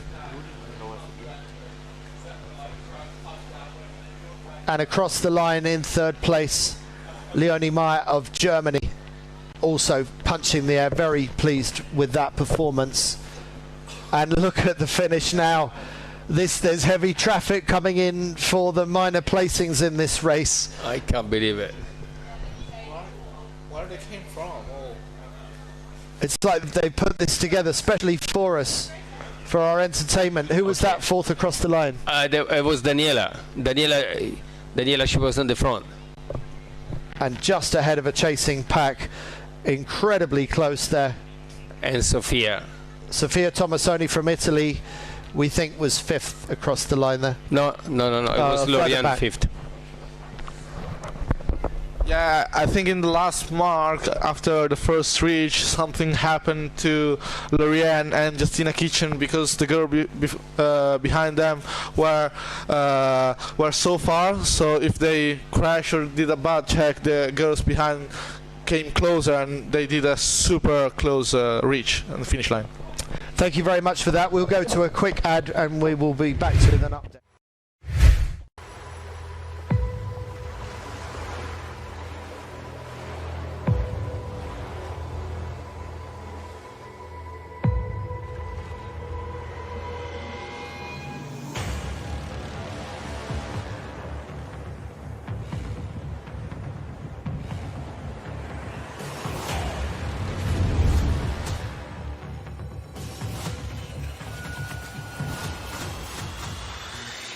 DR5. Built to win. Here we go. Okay, so we've completed qualifying. Let's see if we can get the men's results up on the screen and just update you with what's happened after 4 races for the men's qualifying. We also understand that there is going to be a period for protests now, which is hardly surprising considering some of the pile-ups we've seen at the Leeward Mark and sometimes at the Windward Mark. It's been a busy old racetrack, and there are going to be some aggrieved parties that want to have their say to the jury. And we're just seeing if we can get the results up for the men. Okay, well, we're going to run through the results anyway. And so Martin Dolenk, winner of 3 races. That puts him on a perfect 3 points for the Croatian. Maximilian Mader, his training partner from Singapore, second on 4 points. Dennis Taradin on 5 points. And Marcus Edegran from USA on 7 points. Guy Bridge on 8. So we actually have Marcus and Guy right in front of us, in front of our commentary position, and we have to wait and see how things stand. But as it is at the moment, it will be Dolenc, Mader, Taradin and Edegran that go through to the 4-board final, and we think that Bridge and Jakowski of Poland are just missing out. So we'll bring you.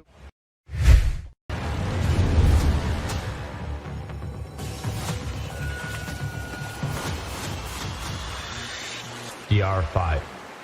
Built to win. Can we turn the checkers in the moment here at the race office? Okay, so that's how things stand at the moment. It's the top 4 that go through to the 4-board final. Well, we need to wait for protests to be resolved and to see if there is any change in the order. Mirko, a bit of a surprise to see names like Conor Bainbridge in 10th, Teo de Ramacourt in 9th, Axel Mazzella in 7th. It's not been a good competition for the French in particular, really, has it? No, because you can imagine if we're going to run a medal, there is no French on the top 4. I guess that, honestly, in my memory, I don't remember that there isn't any French for the podium. Usually it's the opposite. They will have all the spot into the podium, on the podium slot. So having Martin Dolenk from Croatia and Maximilian Mader from Singapore and Marcus Edegran from USA and Dennis from Cyprus, I mean, it's quite interesting to see. I really hope that we have time and win enough to run the medal. Let's see. Okay, well, we are into protest time at the moment. We'll get back to you shortly after this ad.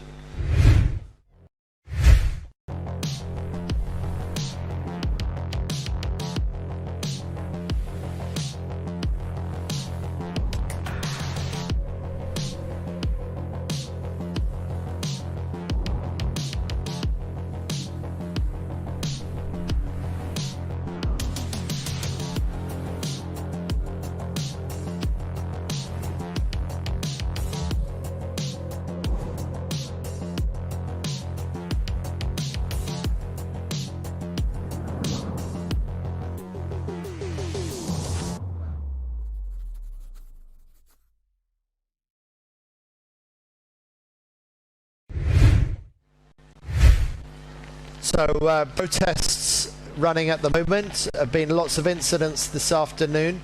Let's have a look at the women's results overall. We don't have it yet. Okay, we're waiting to hear what the women's results are, but one thing I think we can be sure of is that Julia Damasiewicz of Poland is leading this regatta with 3 wins out of 4 races, and even her worst race, which she discards, was a 4th place. So Damasiewicz, we saw her struggle at youth level 3 or 4 weeks ago in Torre Grande, Italy, but something has gone really right for the Polish rider here, Mirko. What do you think Julia has done so well? I mean, I guess that Julia, she got the confidence back on her, and after the first win, young athletes, and we know Julia mindset. When she start winning, then she continued to be focused. In Torre Grande, she started not on the right way, and she was really nervous, and then back and back, mistake over mistake. But here she got the first bullet and then full of confidence, and we saw her always on the top of the fleet and not doing a lot of mistakes. So really great job for Julia.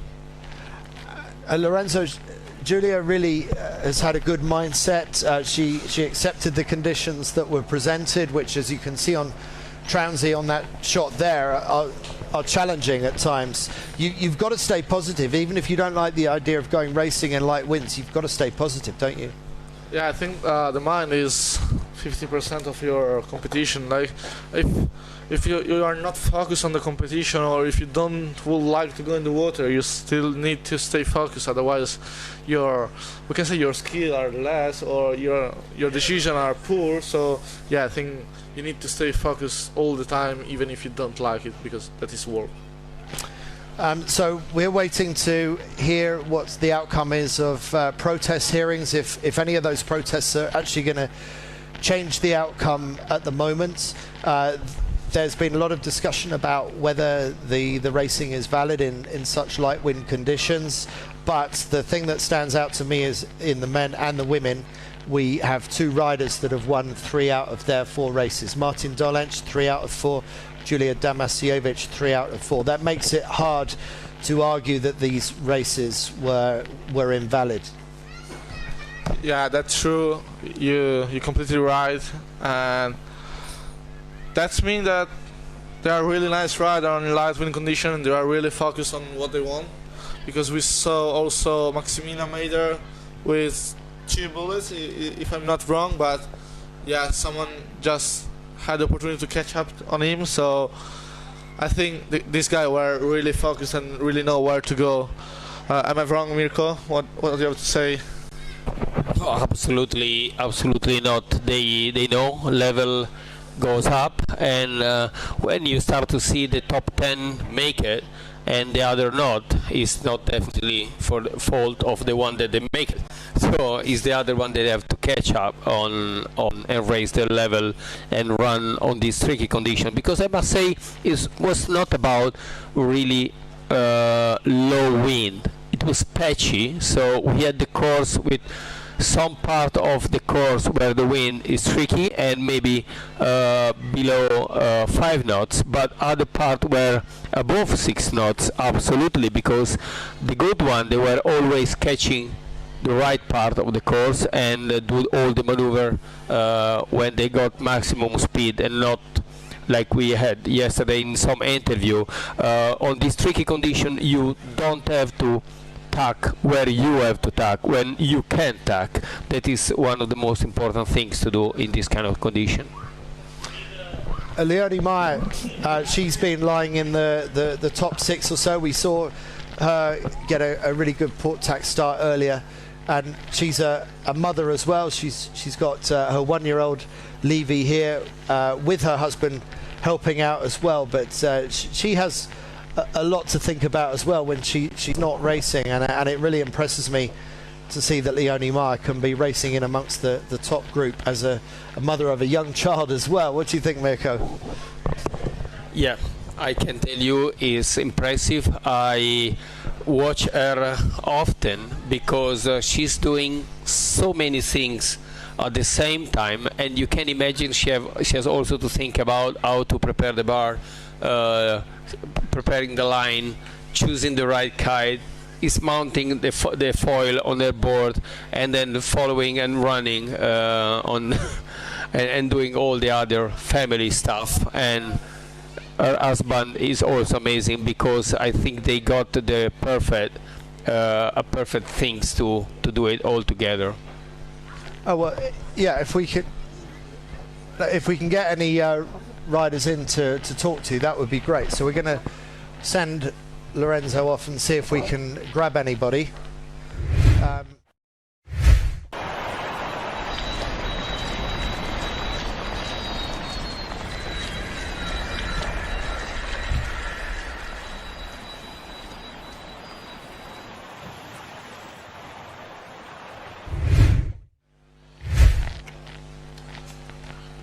And here we are. Okay. And we are back.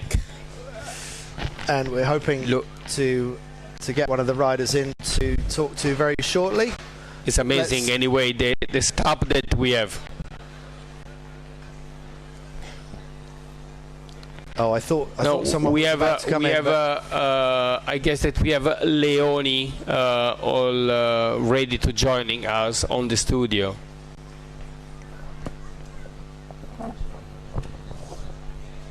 How cool it is, the drone footage on our launching area, and just leaving the kite, and they are almost all dry today.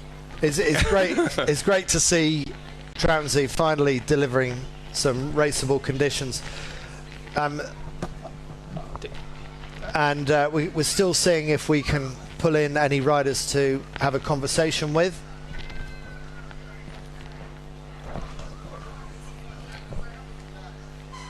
And we are ready. Look, hey, say goodbye to the drone. Here we are. That's us waving from the commentary tent, and joining us is rider 67. Come close to me. All right. You can just open your goggle. At least we can see which kind of part of the planet you're coming. What is your name and where are you from? I'm Maximilian Mader. I'm from Singapore. Can you keep the microphone close to your mouth? Max, it's been very entertaining watching you. We saw that big pile up at the bottom of one of the leeward marks. What was your role in all of that? How did that all pan out for you? Well, I must say it's. I believe I was in the right of way, and I tried my best to really avoid everyone and give Theo behind me space. But he just, I believe he cut into me a little too early, and that resulted in a basically a collision between our kites. And yeah, I mean there's nothing much to do there. I just tried to keep everything untangled and reduce the mess as much as I can, out of there as soon as possible. I guess I could have gave him all the space in the world and go around him, but I was, as far as I know, I was in the right of way. So it just happens in racing, situations like this. It's, what can you do? You got out of there pretty cleanly, considering how messy it looked at one point. And the same when you were attacking Tony Vodosek down at the last turning mark before the double reach to the finish. And when you crash, it seems like you recover quite quickly. Is that something you work on in training? I don't know. I think that's something like something that you get over time as you experience more and more foiling, and that's just. If you're snappy and you're paying attention, it comes really quickly. But I don't specifically train that, no. You hate me asking this question because it's an unfair question, but how do you rate your performance in this regatta? I would say it's a roll of the dice, and I must say Lady Luck has blessed me very well today. Sorry, say that again for us, Max. I'm quite happy with it, and it's rolling the dice today, right? It's really based on chance as well, and so I must say today Lady Luck has blessed me very well. Well, that's a very humble answer. I don't think that is entirely the answer of what we saw, Max. but what we did see is we've seen so far in this regatta. We'll see if we've got more competition this afternoon. Dalic, your training partner from Croatia, has outsailed everybody. Yeah. What do you think he's done particularly well? Starts. He and not only that, he's done everything well. He just outclassed everyone. He just outclassed them. I must say, hats off to him, and I am so phenomenally happy for him. This is great. I love it. I'm so happy for him. He's just outclassed everyone cleanly. And even when it's gone not perfectly his way, he's recovered, he's bounced back, and he's got the win.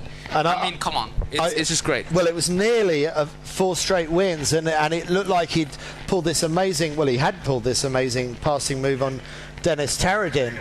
And then it was neck and neck going into the finish, and a bit of ventilation, and Martin had a crash that knocked him down to, I think, 7th or 8th in that race.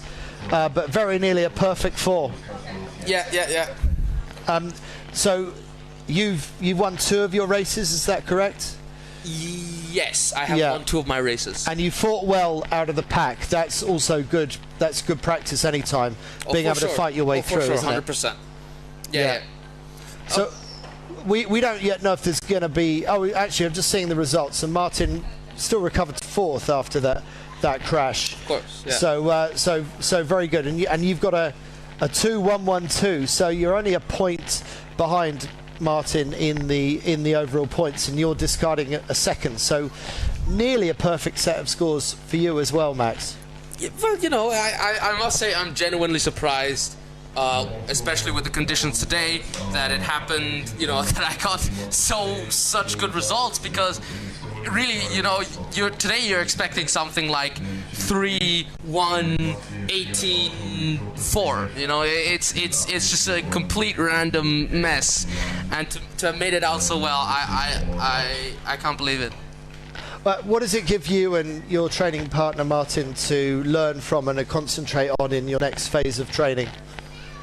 There's a lot to take away. I mean, we have to save this for the debriefing and talking later.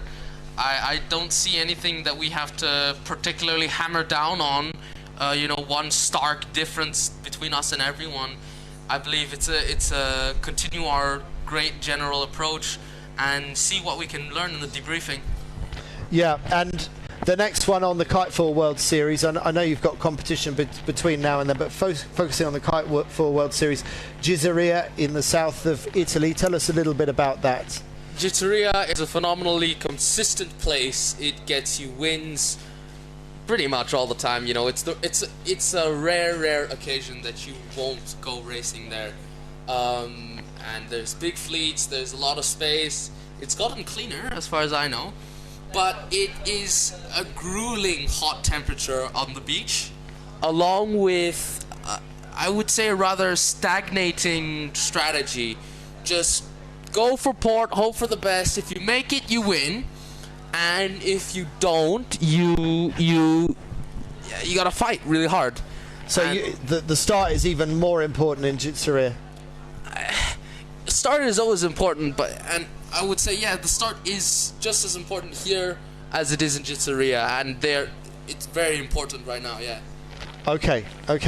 And we've seen people attempting the port tack start here today. It's such a high-risk move. When it works, doesn't it? But when it doesn't, it's disaster for that rider and possibly for many others. Yeah, I mean, it's just, I don't know.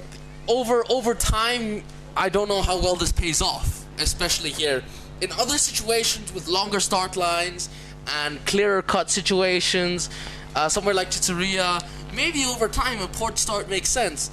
But here, you're just really rolling dice. And unless you're desperate and really need a win or really need a really good result at the very end, or something just pull you through at one point, that's when you go for it, maybe. You know, right. I don't know. But it's... you just see these people and you're like, okay, is it going to explode or isn't it? And sometimes you can go port here and it doesn't work out. And even though you go ahead of all the fleet, you lose somewhere out in the right side of the course. And what? You tack around and then you see all the fleet tacking in front of you. You know? So it's just something that I don't see worth doing here over time, right? Maybe it's just in very specific situations you should do it. Max, you're such a great analyst of the sport. One day, many years from now, you'll be replacing me in the commentary box, I'm sure. But for the time being, thank you very much. Well done on your competition so far. Thank you, Andy. We will go to a quick ad break and we will be back to you soon to update See you.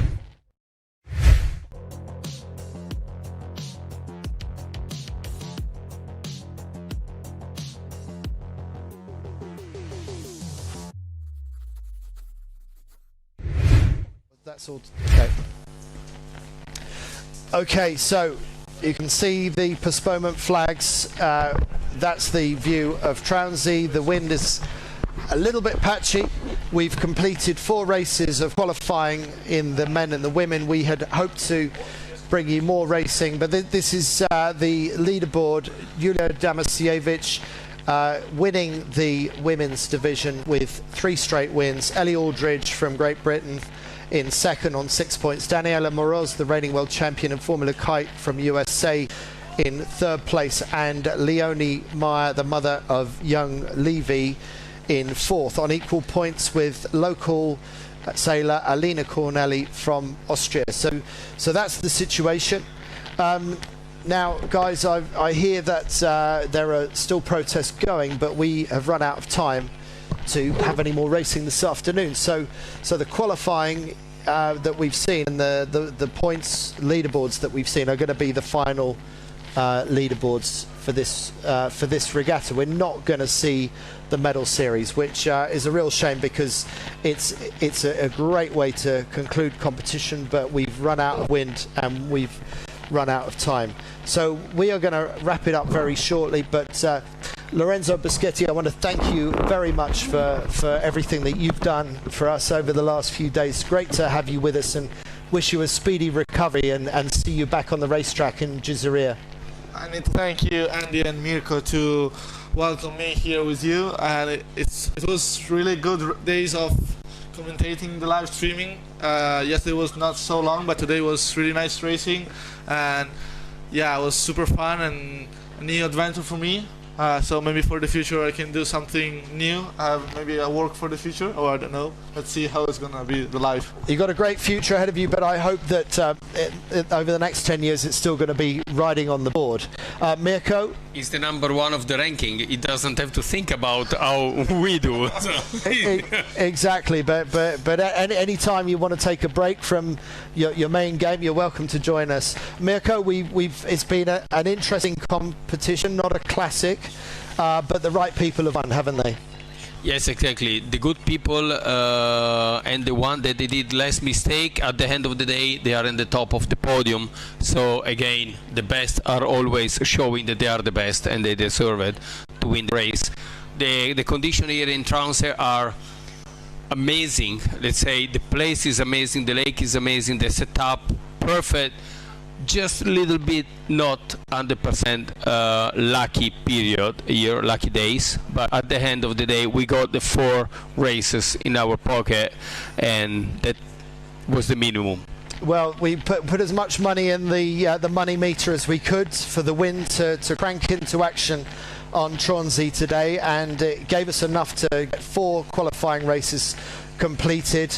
That means that we have a winner in the men, winner of 3 out of 4 races, Martin Dolenc from Croatia, winner out of 3 out of 4 races in the women, Julia Damasiewicz from Poland. Clear winners in the men and the women. We want to thank Upper Austria and all the other sponsors for helping make KiteFoil World Series Tromsø happen. From Lorenzo Boschetti, from Mirko Babini, and from me, Andy Rice, thank you very much for watching, and we will see you in just under a month's time in Gizeria. Have a great summer. Enjoy the rest of June and July, and we will see you later on next month in Gizeria. See you then. See you. Wir sind auf der Suche nach dem Echten, dem Kostbaren, nach Menschen, die ihr Handwerk pflegen, weil sie es mit Herz und Händen lieben und dabei Neues entstehen lassen. Wir suchen den Ort, wo die Natur den Geschmack für Küche und Keller reifen lässt. Wo die Menschen das Schmecken zum Erlebnis machen und hungrig sind auf echte Begegnungen. Wir begegnen den Menschen und finden das Echte in Oberösterreich.